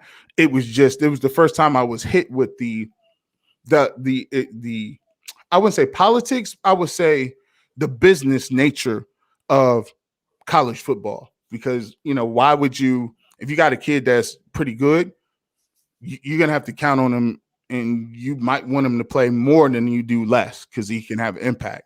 So I didn't get to travel. I got redshirted, and that sucked. But it worked out for the best because, when I went through what I went through, I really just kind of reverted to my mentality and chip and shoulder I had when I was sitting behind All-Americans at McKinley. I took that liberty to be like, I'm going to show y'all every day in practice why I should be starting, and I'm going to be a menace. Like, they put freshmen on scout teams, and most of the time, freshmen are just looking at it as a way like, I'm just trying to get through this. For me, I thought it was a way like, yo, this is my game time. I'm trying to shine during this process. So it helped me out. All right, good. You got somebody saying hi from Canada. It's Janice from the White Chipmunks channel. So hi from I think she's up there. I don't know. She's north of Toronto. I know that. Shout out to Canada, by the way, man. No doubt, no doubt. We got a lot of Canadian fans. Not a lot. We got 3 or 4 Canadian fans on the show. Now, so you're there. You had a good year, your second year, your sophomore year in college, your redshirt freshman year, and then I was watching your documentary, like we just said, and you're there. Describe your horrific injury against legendary NC State back T.A. McClendon, and how that really felt, and just kind of derailed your junior sophomore year. You know what I mean? Yeah, no, I think if you watch the documentary, it'll kind of explain it. During my freshman year, I started all the games of my redshirt freshman year. So, I was having probably one of the best years that a freshman probably had at the time. And so basically, we're playing North Carolina State, and we were supposed to play them on September 11th, 2001. Obviously, that date was different. Like that date changed, everything. So basically, since September 11th happened, that game against North Carolina State was actually switched to the end of the season. So they postponed it to the last game of the season, and then they had, a couple guys. Torrey Holt's brother played for him. EJ Henderson played. T.A. McClendon, and then most notably Phillip Rivers. Nice. So, we're playing them, and it turns out to be the last game of the season. And for some reason, I was sick, and I was just really sick at the end of the year. And for me, I was so excited because I had made it through the year. We didn't have the year that we wanted, but I started every game. I think it was 1-10 or something. But I felt like I could, for the first time, kind of see my path to playing professionally.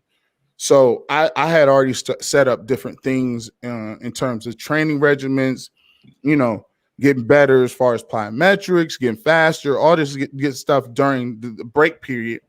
And, I thought that was going to be a good opportunity to catapult into, being a professional. But we played North Carolina State, and when North Carolina State happened, it was weird because my mom basically called me like the week before during that week and was just telling me, don't play. Like, you sick, don't play. She just didn't want me to play for some odd reason. It was weird as heck because like she's never been like ever saying, don't play. Like my dad, I think I actually thought she was losing her mind. Like he would tell her, like, come on, Dorothy, like, what are you talking about? I mean, he got it. What are you talking about? He got to play. Like, why are you tripping? And so I kind of like, I don't know, premonition or whatever the case may be. But, during that game, the first half, like I think I was playing, a really good half, especially going against ACC like linemen. And so I had already been getting some pressure on the quarterback, and they kind of switched up the blocking protections. And so they started keeping T.A. McClendon in to help chip on the edge of the line of scrimmage. And, I was still getting pressure. So there was a play where I was, running to kind of, head off Phillip Rivers as he was kind of rolling out. So he was rolling out looking for a receiver, and I kind of met him at an angle. But what I didn't see was as I'm meeting, Phillip Rivers on this angle and I'm trying to cut him off, there's actually T.A. McClendon in my blind spot, and he cuts me, and I never saw it. You know what I'm saying? Actually, to be truthful, my coaches sent it to the NCAA, basically being like, yo, that's an illegal chop block. You can't block coming, back into, the line of scrimmage, especially on certain plays. Right. So basically he hits me, and I just knew something was wrong. It's, for anybody that's torn ACL, you know exactly what I'm talking about. It's a feeling you'll never forget. It brings like a sickness to your stomach, and it just feels like, you were shot in your leg, but the fragments are still inside. You know what I'm saying? So, after that, they came and did the little test on me or whatever. And I just remember like our team trainer, like being like, he ain't had no optimism in his eyes. No, it was like, yeah, he was just like, yeah, they took me straight to the locker room. So at that point I went in, and, I got dressed, and then they did the test to see obviously if it's torn or not. So basically they drained my knee and there was blood. So drained it, it was blood. So then obviously, there's a tear of some sort inside your knee. So that's how, that first knee injury happened.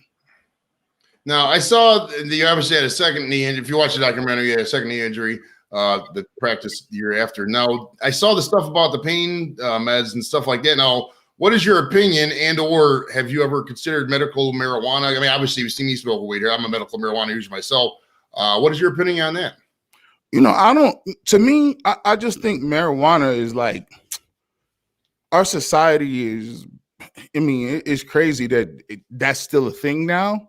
Like smoking weed is a thing. Like, think about all of the crazy stuff, other harsh drugs that you can do besides smoking weed. Like, cigarettes is crazy. Like, Like cigarettes is like, you asking for it, right? You asking to get 5 to 10 shaved off your life if you want to do that for a long time. So, when people, talk about weed or something, I think our country is progressive enough right now where there's a lot of different states and different places where I think they're starting to get it. Like, why not just put up dispensaries, like make it legal, make it an industry, regulate it, and just create money and jobs. Like, it don't make no sense that why marijuana is seen as some sort of gateway drugs. Like, I'm doing marijuana right now, but tomorrow I'm on that heroin. Right? I'm gonna bust off a couple rails after this blunt. It's just how it goes. That's not fun. Yeah. Like I've never. I've seen cocaine, but I've never done cocaine. I smoke weed like a fucking chimney. So those old mindsets are a little bit hard to die there.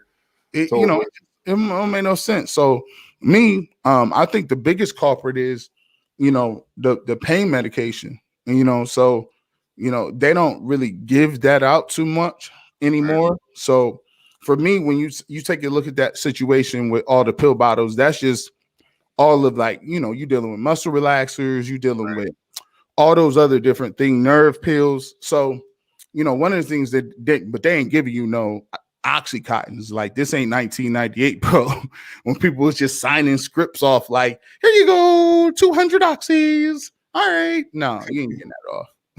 When you graduated from OU, how did you end up? I saw you were very adamant about the date, like I think it was January 26, 2010. What landed you at OC? Was Ohio Center for Broadcasting? Where you went? Yeah. What landed you for there? And real quick, I'm going to go to the bathroom, but describe your career starting out at OCB. How did you come into broadcasting like that? Well, I got into broadcasting. I actually got into the game.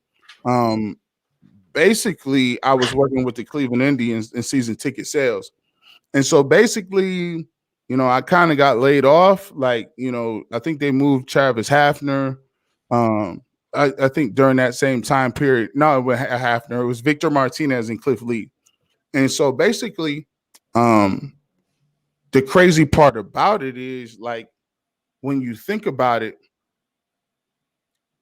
I was just like new there. I was just getting into the swing of things.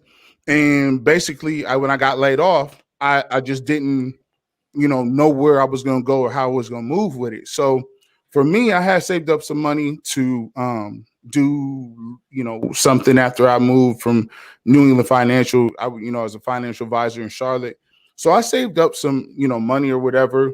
And I remember one day sitting on my mom's couch, because at the time I was living with my mom, and I was back in Canton. And basically I was sitting there looking at Bruce Drennan. And so I used to watch Bruce Drennan all the time. I used to just watch it and tape it. And so there was a guy who asked about, hey, how did you get into, sports broadcasting and things like that? And so Bruce basically hooked him up with a number for Ohio Center for Broadcasting. And for me, something just hit me like, boom, that's what you're supposed to be doing. And I just didn't know what or how or why or when or how I was going to be able to continuously move and pay for it or do whatever I needed to do. I just knew that I had to go do it.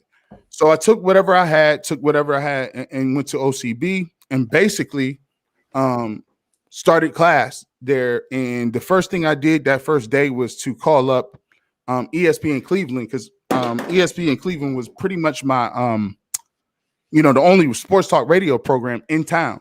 So I interned with them and started school, and basically from there, I just kept building on that. You know what I'm saying? I just kept going with OCB, kept doing my thing. After my internship was over, I just got lucky because most people don't get an opportunity to work in their home city or get an opportunity to do it right coming out of school. You usually have to go somewhere, get some experience, come back when it's opening. However, I was a little luckier because when you look at it, 92.3 The Fan came on board and switched from a rock format to a sports talk format. And it just so happened probably a month after I graduated. And so it was like, boom. So I went in, interviewed, started off as a board op. And, they asked me, could you run a board? And you see it in the documentary. I'm like, sure. Run the board all day. No clue. Like, I was just like, I was going to do anything. I wasn't dare saying no to, I don't know how to do something. So, I went in there and I cut my teeth and did everything from answering phones to producing shows, to running the board, to cutting out audio, to doing promo work, whatever they needed me. And then pretty soon, once I did that, I was able to transition and parlay that into getting the opportunity to do a radio show. Okay. Now, when you were at OCB, do you remember? This is my buddy's brother. He's a friend of mine too. His name was Victor Cortez. Do you remember that name at all? I'm trying to think. What he ended up passing away in right around 2010. He was an instructor there. He was on HK for a little bit on the weekends. Oh my goodness. Let me look at this. Let me see if I got a picture of this guy. Let me. I can probably bring one up on Facebook. He still has a Facebook everything. Hold on. Yeah. Let me see, because I graduated 7/26 nights 2010. So usually they just give you a label, like whether you nights or mornings or whatever the case may be. And so yeah, I graduated on 7/26 nights. So but was he an instructor there? Yeah, he was an instructor there, and then he ended up. It was a show called The Sports Fix with his buddy. Gosh, dang it! I cannot remember this guy's name. His buddy, I think it was Nick. Here's a picture of him with my buddy Hernandez. He didn't take many pictures because he was a radio guy, so he's a little bigger, and he didn't really like all them pictures and whatnot. But let me share screen real quick before we get to the next thing here. Hold on, Chrome 2. Hey, you see that right there, GBush? The guy on the right. Is that too small? Let me see if I can pull that, make that a little bigger. Oh, it didn't work out right. Is that a little bigger? That's so grainy. I wish I had a better picture of him. He was whoa, let me get that. He was yeah, he taught there for a little bit. The only reason I bring him up is he passed away 10, 11 years ago. He was I think he had a plaque or a class, something in the classroom was named. Maybe it was a classroom or something. Because every year we used to have the fundraiser for him. And they would give a scholarship check to somebody who was going through OCB. It's kind of fun. That's crazy. Like, he passed away in 2010, you said? Yeah, I think it was 2010 he passed away. What the crazy part of it is I probably definitely know him, because if I see his picture and I can recognize it, because here's the thing, like when you at OCB, everybody collaborates with everybody, you know what I'm saying? So everybody is, trying to get on, people doing demos, and you know what I'm saying? So there's always either people or instructors or people from the industry just always, consistently coming in. So, I definitely probably ran across them because, at that time, everybody was, hot to try to get into the game. Oh, yeah. Now, would you say this is a pretty, we're going to get a little, not controversial, but, would you say you're the unofficial underground kind of black radio voice of Cleveland sports radio a little bit? Oh, no, that ain't like controversial. Like, that's facts. What you mean? Like, all day, man. Like, yeah, like, I don't say that in me saying it, but I get so many people that come up to me and or DM me or say, man, yo, like you got your voice, man. Like, I just appreciate you, or I listen to your show every single weekend or whatever you on. Like, I get excited, and at first I was kind of like taken aback by that because that's a lot of gravity when you're talking about that kind of reverence or whatever. And for me, I just feel like I'm just up here talking to a bunch of old friends or whatever. So I don't really think it's anything special. But for me, looking at it, there's a lot of group of people that don't have a voice. And sometimes, when you don't have that voice, you could feel like, my opinion don't matter, or you don't have that excitement level. So I think the reason why people may, view me in that light is because, nobody really gave me nothing. And, I'm a person that is always trying to give back, trying to, do certain things. So for me, people ask or say, yo, you want to do a podcast, or you want to do this, or you just want to set something up. I'll never ever turn nobody down, because I just remember all the time me being in that same circumstance where I'm just like, man, I got to cut this by myself. Like, I got to make this work just with no resources, just me.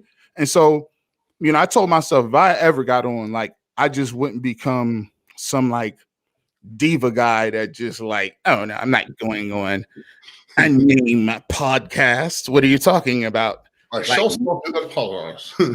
I'm always trying to, talk to the people and just stay down to earth. But I think people can resonate with somebody who, black, white, Asian, I give you me, and I'm all for telling the truth, even when it's not convenient, even when I did a show about Hugh Jackson. Hugh Jackson is a black dude, and I feel like minority coaches should get more of an opportunity. You know what I'm saying? So there's a thought process that, like, as a black man, you shouldn't say certain things because that can hurt future people in order to get a job. And I just be like, if you just suck, you suck. Like, right. Hugh Jackson wasn't a bad black coach. He was a bad coach who happened to be black. Right. It just so happens to be black and delusional. Like, I'm not about to just sign peace treaties because it's convenient. I just tell the truth as I am. Now, how much of an influence, you talked about the BSK in your documentary a little bit, big sports kahuna, Kendall Lewis, obviously, rest in peace, obviously, but how much of an influence was he on your career and guiding you and stuff like that? Man, I would say he's the only reason that I'm actually here right now. In terms of the industry is concerned, in terms of the actual technical know-how to do a show, because he's the first person that was a regular host with cachet that let me talk behind the board. See, there's an unwritten type thing where, if you're running the board, you can't just be turning your mic on, just getting in it. You know what I'm saying? You can't just be basically just stepping on toes or whatever. And so when nobody knew that I was, decent at, doing a show or had some content, he was the dude that saw that when I used to run his show on the weekends. So he was the first dude that we would go back and forth, not just in like 4 or 5 seconds or maybe a couple minutes. It was always, he would introduce me and he would actually put me into the show as if I was a part of the show and a contributor, like almost a co-host type thing.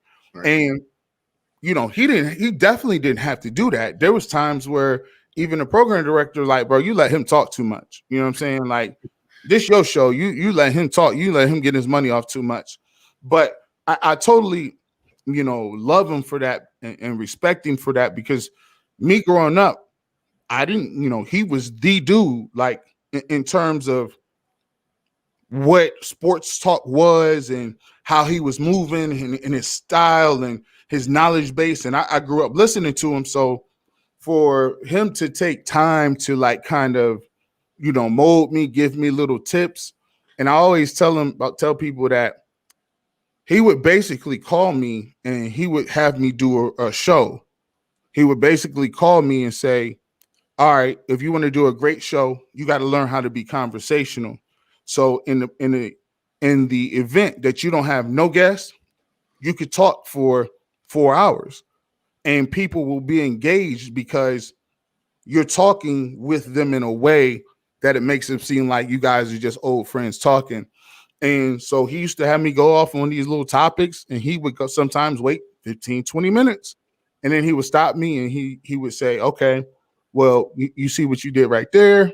I think you should have given a little more context and background. Ooh, this is kind of a serious tone for a long period of time. I think you should lighten it up with some humor. Or here's the part where I think you should pivot and kind of go to a new topic. So basically, he was just coaching me based on, how to have a feel for your tone and a feel for what your voice is, and it works. It totally does. So that's why when people say, man, you sound like BSK, man, you really remind me of him. That's because I'm like literally an understudy. I'm literally like one of the dudes. He pulled me to the side and said, let me show you how to do this. Or let me give you a pointer here. You know what I'm saying? So, I always pay homage to him. It is like one of my, the most important reasons I'm in the game. All right. Now, since your show's called The Barbershop, we're going to get some wacky questions here. We're going to a little bit later. We're going over time. That's fine. I know everybody's getting a little antsy. That's fine. It's a freestyle show. We're just 2 guys talking or 3 guys talking at dinner. Since your show is called The Barbershop, how often do you get your hair cut? Man, I get so during the quarantine, not often. When I was younger, a lot often, because I would always want to get my waves together and, get my line up and wear my, so I used to go get a haircut. I was doing like every 5 days at one point in time. Ooh. I was just like, I just wanted to seem like my hair is a cartoon character. Cartoon characters wear the same outfit like 100 times. They'll never get new fits. So for me, I just used to always want to make it seem like I just have always got a haircut. But now I'm a little more, I'll go longer. I'll try to keep it clean and line it up. But I usually do, maybe once a month or something to, just keep it neat, clean, or whatever the case may be. Wear hats anymore. I mean, I'm bald, as you can see. I'm going bald, but, I'd shave my head typically. But I mean, if we were in an environment where I wouldn't wear hats and shit, I'd do it every 2 weeks probably. But I haven't shaved my head and beard in probably about 2 months now, just because I get lazy. Yeah, especially when you at home, that it brings a whole new level to like, why the hell am I dressing up? There's some slacks I got in there, some khakis and button ups that like I used to wear to work and always have to have business gear on. I ain't seen them stuff is collecting dust. I ain't seen none of that. I got a whole closet full of dress stuff. The only reason I had a wake earlier, it's the reason I'm dressed up now. But yeah, I had to go through like 40 jerseys just to get to the dress clothes in my closet. T-shirt game is the new look right now. You can always get that off. Oh yeah. Now, what would you say to if people called you cocky? What would you tell those people? I think for me, I would say that I'm the least cocky person in mainstream media, because for me, just like say for instance tonight, I'm chopping it up with you guys, but I did 3 of them like before this. You know what I'm saying? I did 3 of them starting at 6 o'clock. You know what I'm saying? After I got off my regular job, and I'm not saying that to kind of be like, oh, look at everything I've done. No, it's more like I'm just a dude. I mean, I don't take myself that seriously. Like, do I believe that I can do a pretty good show, or do I believe that my content stands up against anybody's? Of course, you got to think that, or you don't need a microphone. you got to be opinionated for people to even want to listen to you. Nobody wants to hear like people in the middle. So, right now that's just, I wouldn't say cocky. I would just say I'm confident, but about my skills, but I don't even really verbalize none of that. I just like to, stay humble and keep it moving. All right, Pat has to go take off, but I still got a couple more questions for you, so we're gonna still chat. Yeah, have a good night. I got work early tomorrow. Sorry. I hear you, bro. All right. It was nice meeting you. I'm going to definitely listen to your show on the way to work. Good night, everybody. Pull it insight here. There we go. All right. So, let me get back to my list here. Sorry about that. So you got no, I saw you. I haven't watched this video yet. It's an older video from in the season. You're talking about Baker. Now, what do you honestly think about Baker? Is he right now, yes or no, do the Browns win a Super Bowl with Baker? And would you be willing to bet on that if you were like if Cleveland was Vegas and shit like that? We had access to a sports book, and tell me why. If you'd asked me this question, I would have probably told you. If you'd asked me this at the beginning of the year, I'd have probably told you no. But towards the end of the year, I started to see certain things that really were encouraging to, it being conducive to translating into the Browns going to the Super Bowl. And I think that, you can get better. You can always bring something new to your game. And so for me, I always like to say, to me, I just talk about what I see on the film. You know what I'm saying? Right.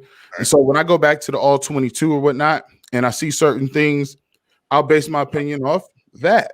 But, in the beginning of the season, he wasn't really, doing what he needed to do. His accuracy was down. He had trouble diagnosing defenses. He had trouble, figuring out where the rush was coming. Just little things that will hold a quarterback back. You know what I'm saying? But as the season progressed, I started to see him check off little boxes here or there, whether it be, learning and have a drive to come back from third or down points in Cincinnati, where he needed to have the drive to have an opportunity to win the football game. And he goes down there to Donovan Peoples-Jones, throws a rope, Browns win. Or whether it's, learning how to not make the big error and just leaning on your run game and knowing the situations, right? Understanding when to gamble, when not to gamble, right? So I saw him doing that. And then also I seen him step it and elevate his game up to a point where, even though your best receiver is out, he still found a way to get the most out of the other guys, especially down the stretch when, they needed to clinch to get into the playoffs. Outstanding. So, in your opinion, yes or no? I mean, say Baker had, I don't know, average quarterback like that, 10, 15 years. Does Baker win a Super Bowl, you think? There's Mahomes too much in the AFC. What do you think? I think he got a chance. Like, based on what I saw from the Browns against the Chiefs, the Browns had that game won. The Browns had that. I mean, the helmet to helmet on Rashard Hollywood Higgins, points come off the board. The 3rd and 14 where you let Chad Henne scramble, it is just it's beyond nauseating, because everybody you talk to, any Browns fan, good and well, if they would have got that ball back, the Browns were going to score. Like you saw it coming. So, they played good enough to win that game. So if the Browns can still come out and still get Clowney or use those rest of your upgrades, you've got better with John Johnson. Troy Hill is the guy who is probably one of the better slot corners. You get Greedy Williams back. You get Grant Delpit back. You get Tack McKinley, more of a pass rusher than Olivier Vernon. You got so many pieces that you brought in at a bargain that I think if everything works out well, Baker and the Browns definitely had a chance to go to the Super Bowl and win. Yeah, it's kind of a crapshoot. I would say next 2-3 years are probably our window if we're thinking about it. We still got Chubb and Cheap, and before we got to give Baker that monster deal and worry about, Denzel Ward's contract and all that. This is the window, man. This year or next year, it's got to happen. For me, exactly. More so this year because, you think about it. Look at those salaries for OBJ and Jarvis Landry. Look at those kickers, right? Look at the amount that Chubb might want. Look at what Baker's going to get. Look at what, Denzel Ward going to get. So, it's going to be difficult to kind of, retain all those people as well as adding in talent. So I think this year and to a lesser extent next year, that's their window. Oh, yeah. Now, do you ever run into issues with calling your show The Barbershop? Like I know LeBron had a show called The Barbershop. Anybody ever hit me like, yo, quit doing that? Or is it just kind of, it's a radio thing and nobody gives a shit? Nah, ain't nobody. I think nobody's checking for it. And plus, what I try to do with mine is, I have different type branding. So anytime like you see anything with a barbershop, that's why I kind of created a logo. So, there's distinctions in between what you're doing. Like, LeBron goes to a barbershop and, sits down and talks to people. For me, my whole thing is different. Like, I'll bring people on Zoom and interview regular people, right? Like, I'm not interviewing, guys like, Barry. I'm not, trying to go get D Podesta. I'm talking to regular people, you know what I'm saying? So that's the difference between that barbershop and this one. And plus, I just don't think people really care, kind of. Right. Because, LeBron doesn't really necessarily do it every single day anyway. Like, he may come out with a shop once every, month, maybe 2 months? Got bigger things to worry about. Yeah. No, I got to ask you, we're just talking about the logo. It's actually my next question. What's the panda? Is it a panda bear in your logo? How did that come about? And what does it signify? So basically the panda doesn't really signify anything besides, I think it looks cool. Okay. So I think, when you see a panda, it's kind of weird because you're like, wow, there's a mascot by a barbershop pole. That's kind of strange, but it's kind of real. So I came with the panda because it's attention grabbing. You don't really see it too often in like public. You don't really see it. And I just think it just had like an ambiguous type, feel to it. I usually go do stuff that based on feel rather than cookie cut things. Right. So when I saw, it drawn, I was like, it just hit my eyes. I was drawn to it. So I was like, that's going to work. You know what I mean? So that's pretty much how it happened. All right. Now, the little documentary you got in the YouTube channel, The American Dream, did that inspire your YouTube channel? Were you on YouTube before that? How did you end up going on YouTube? Was it because of COVID or what's the deal there? No, I had been, I had a YouTube channel. I want to say probably starting back in 2010. Somewhere around there, but I really didn't get an opportunity to really be truly invested in YouTube like that. You know what I'm saying? I really wasn't going into it thinking like, hey, I'm going to do this as a stream of income. I'm going to do this to, build like some revenue or do bigger things. Back then, it was just a situation where I was just doing it to basically get my stuff out, to basically, just doodle around and do stuff. But I really didn't start really getting serious about YouTube until I would say probably 2018. Okay. 2018, I probably got serious about it and thought like, hey, this might be an option for me. So from there, I just continue to try to keep building and going up and up and up like that. So, but the YouTube page is pretty much the first step where I looked at things seriously as an additional revenue stream. Oh yeah, because you're in the Cleveland Browns Buzz group. Shouts out to any of the Buzz members if you're watching. Half of them don't watch because they're a bunch of haters, but that's okay. You'll see me eventually when I'm here. When Garrett Bush is talking to me and I'm monetized. Now, when you were, because I followed your channel, I subscribed to you a while back, And I see you've been doing the streams like this. And how long ago did you end up getting monetized? And how fast was that arc? It was pretty fast when I was watching you there. In terms of being monetized in YouTube, that's if I would have been on it tough in the earlier years, I could have monetized quicker. It was just all about staying consistent and creating content, basically in a timely fashion and consistently. So when I started really uploading in 2018, I think I got to 1,000 subscribers probably within maybe I want to say maybe 13, 14 months or whatever the case may be. But give or take, I was only doing a certain type of, content and about browns and certain things, which was a niche market. So when that happened, I was just kind of, going through it. And then after I got to a certain point and I saw the 1,000 followers and the hours, I think you got to have 1,000 hours, 1,000, let's see. 1,000 subs and 4,000 watch hours. Yeah, that's it.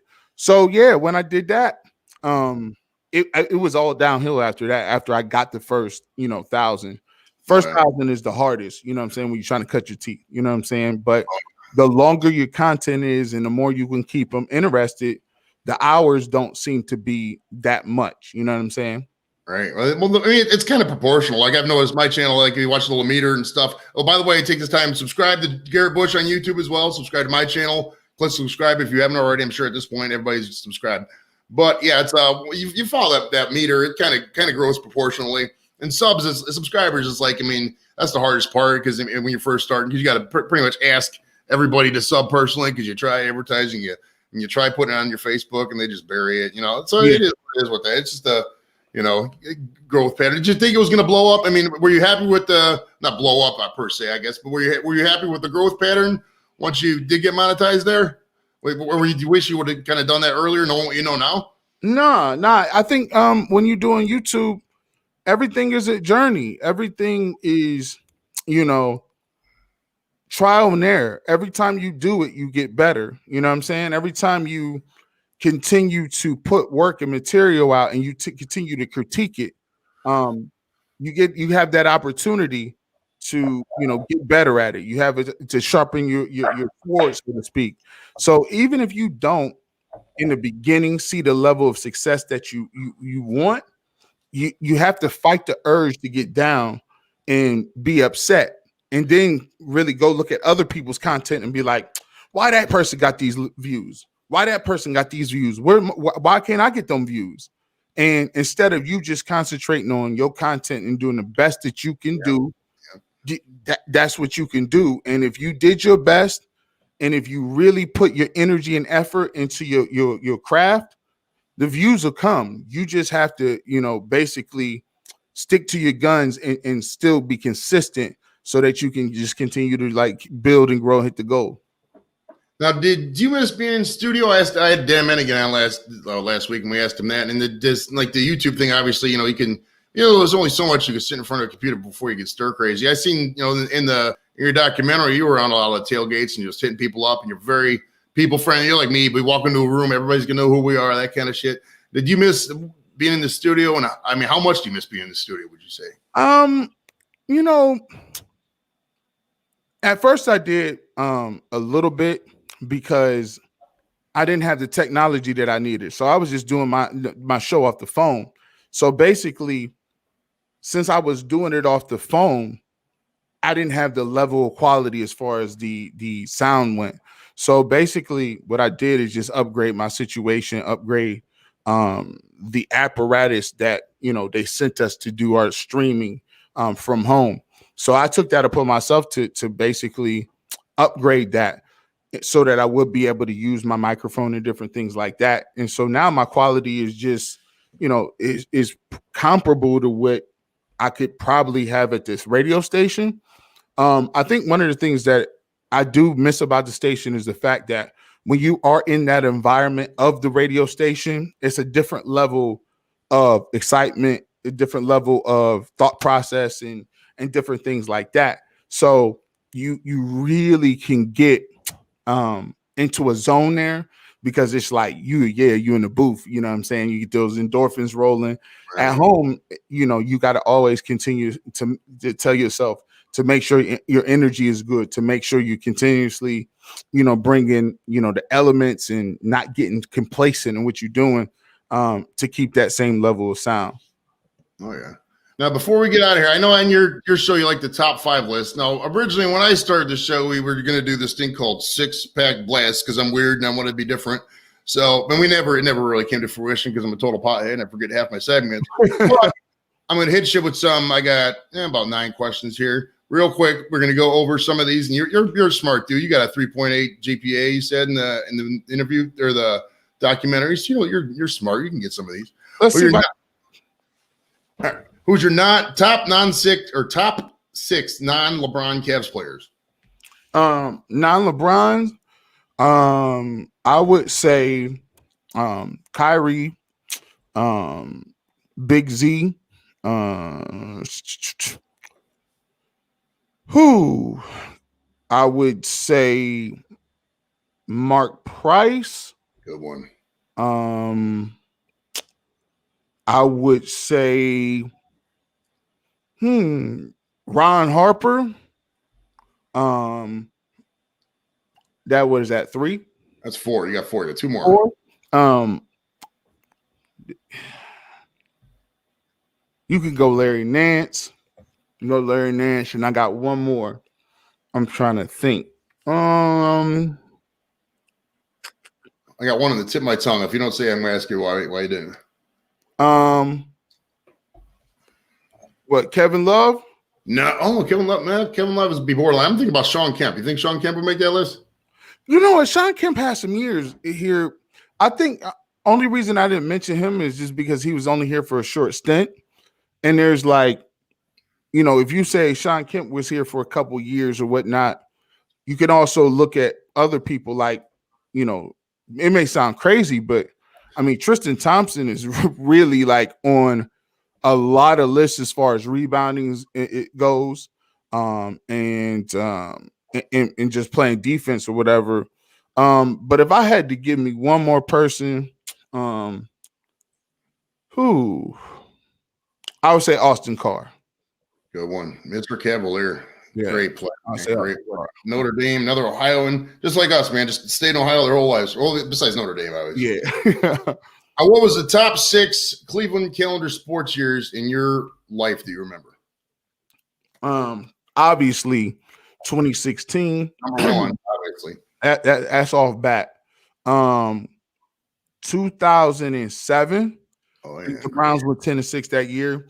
1995. Indians did their thing. See.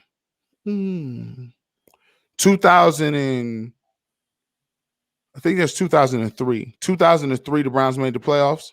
Yeah, 2002 or 3, one of those years. I think it might have been 01, 02, or I think it was 02. Yeah, the 02. Okay. It was the third. It was the third year of Lerner because I remember Lerner was dying that year, and they spent a bunch of money in free agency to try to get him a title for right. I'll go with that year. Let's see. I'll say 2014. First time we won the finals after a while. Oh yeah, it was. Yep. Nice. 2014. I would say also 97 with the Indians in the World Series. 19. I would say 94 is when Progressive Field opened. Jake Field. Oh yeah, every night was sold out. Wristbands. You just have to get. Remember, if you'd have told me that nowadays, in the 20 years how it was back then when we had to wait in line with wristbands to buy tickets for 40 years, how it is now with the Indians, you'd have. Man, come on, man, totally different. All right, who are your top 6 non-Cleveland radio personalities? Non-Cleveland.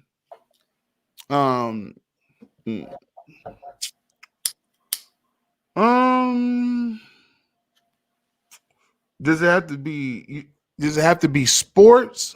It can be any kind of radio personality, just non-Cleveland guys. It's not like no Ken Carmans or no John Lanigans, shit like that. Oh, okay. Good question. I'm a political. I watch politics all the time. I like who's the kid? He has a blog. He it's going to really irk me that I don't know what it is. But there's a guy who does this blog or whatever, and he talks about political commentary, whatever. I can't think of his name right here now, but we'll continue to move on. Like I think from a music standpoint, I like Sway. Okay. I also like who else is wildly entertaining? I like listening to like Charles Barkley and Kenny the Jet Smith and them dudes, right? I like them. I also like who do I really get into? I like I like the Breakfast Club, like Power 105.1. I like those guys. I like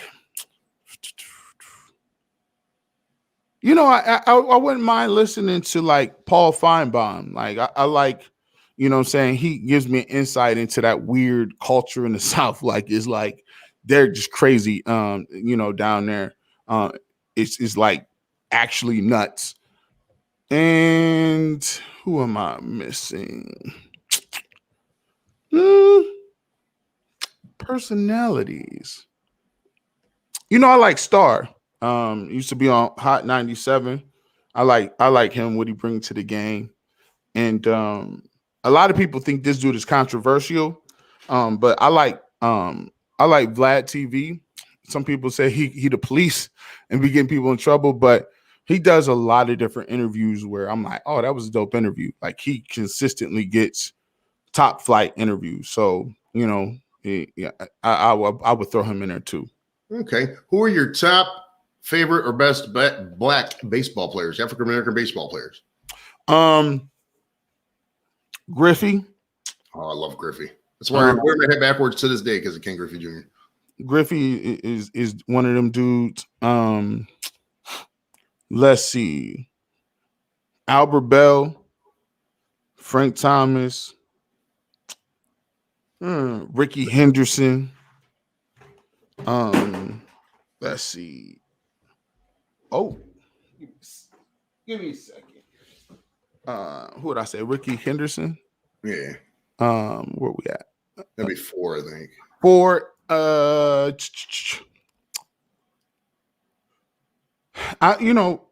like Barry Bonds, definitely Barry Bonds, and let me see. And I would go with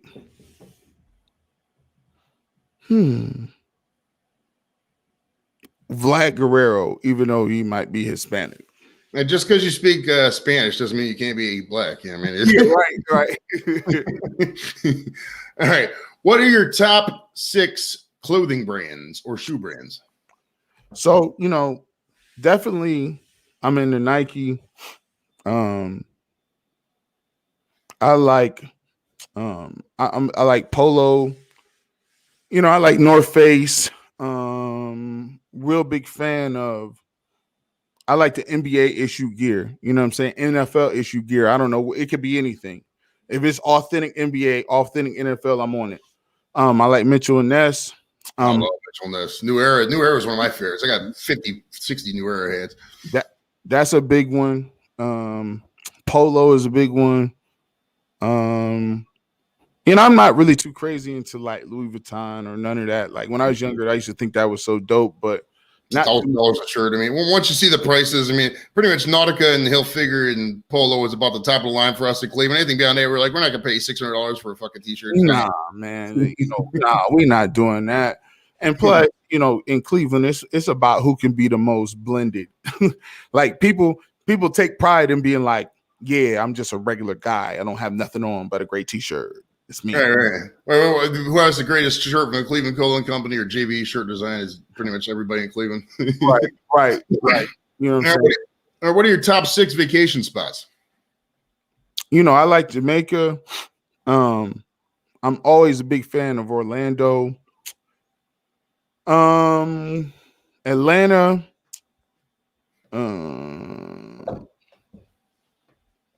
Panama City, I've been there like 2-3 times for spring break. That's dope. I like Charlotte, North Carolina, and You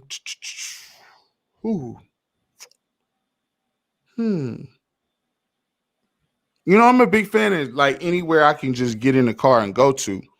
I'll go to any like different spot. But if I had to pick something on my bucket list, I definitely want to go to Australia one day. Okay. And then I definitely wouldn't mind going to like England or France. Okay, England. We got a lot of English viewers. Well, probably not this late because it's like 4 in the shit. It's probably 5 in the morning now. But if you're watching this on the replay, shouts to England. How's up GBush when he comes over there? Yeah, man. Definitely. All right. Wait, one more on this.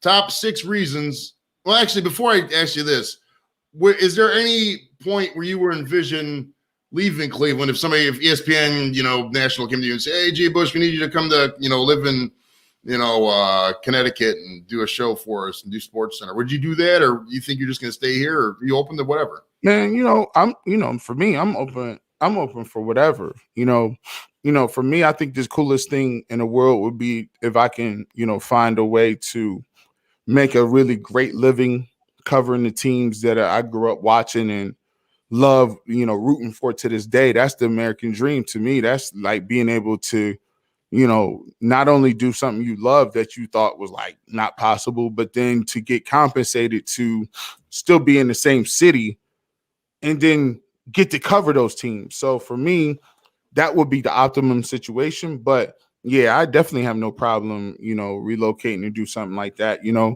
It's all about whether or not, the money makes sense, but, it's all about, whatever the future may hold. I'm not opposed to that.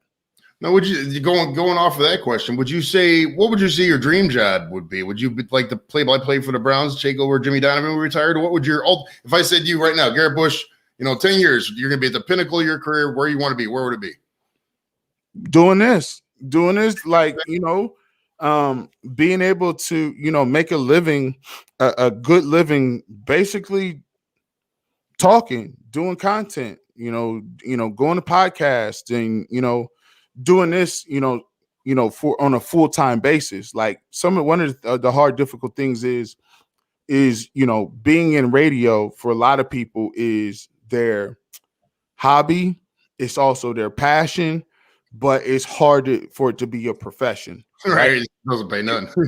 You got to have money. You got to have rent. You got to have all of those things. And just because you love to do something, your love ain't going to pay the bills. So, for me, if I get that opportunity to be able to still stay here and build streams of income based on just being a guy who can, do shows or independently do stuff, that to me is my dream job. You know what I'm saying? Wow. So following up on that, what are your top 6 reasons to come to or stay in Cleveland? I think the food here is crazy. I think it's such a diverse mix of food from A to Z. There's like authentic markets, like what the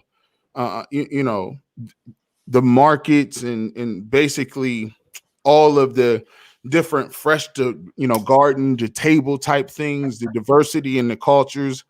So I say the food is crazy. I like the fact that Cleveland has a large variety of suburbs where you can still live in a major metropolitan area, but you still have outskirts like Strongsville or Rocky River, or Menor, or wherever the case may be. There's always different other places and venues for where you can be at. So that's one of the things that I think is definitely for you, because there's more than one avenue. Obviously, the sports, people in this town love their sports, love their teams. You're not going to find, a better fan base to ride or die with. You know what I'm saying? to like, even though we're not good or we may be going through down periods, you still find a way to bond with people who have a shared love for their teams. The fourth thing is, it's a decent place to raise your kids. It's a variety of cultures and backgrounds and ethnicities and races, and so basically, when you have children, you have the ability to bring them up in an environment where there's truly a melting pot of all of these things together, which is a great place to start a family and raise your kids. And then geographically, it's a nice place. It really is. It geographically, you don't really have to worry about hurricanes or earthquakes or too much of that. If you want to be on the water, you can be in Lake Erie in a second. If you still want to do things, and just have, parks and recreations, the Metro Parks is one of the most extensive, parks in the country. If you want to, just be out and about in the mix, I just think Cleveland is just overall it's a good balance of work and working life and just basically family life too. Oh yeah, I love it here. I'm like you. I mean, if somebody came to me and said, "Hey Joe, here's 20,000 or 20 million a year to come to, Los Angeles and do your show," fine. But otherwise, I'm staying right here in North Olmsted, baby. It's a great place. I mean, your family's here, friends are here. I got people watching the show right now, and I've known for 20, 30 years. Some people new are watching the show, but it's just it's a great community, man. I really love this area. Now, before we go here, how can people get a hold of you, and do you got anything to promote? Yeah, man. So you can check us out and check my show, The Barbershop, out 8 a.m. to 10, or excuse me, it's 8 a.m. to 10 tomorrow. And then next week it'll go back and return from 8 in the morning to 12 p.m. Also, you can check out my live, GBush Live. That usually is going to air. I think I'm going to air the first show tomorrow, about 1 o'clock. So you can check that out. You can catch it streaming on Facebook, Twitter, Instagram, all the different platforms. So you can just catch that there. Follow me at GBush91 on Twitter.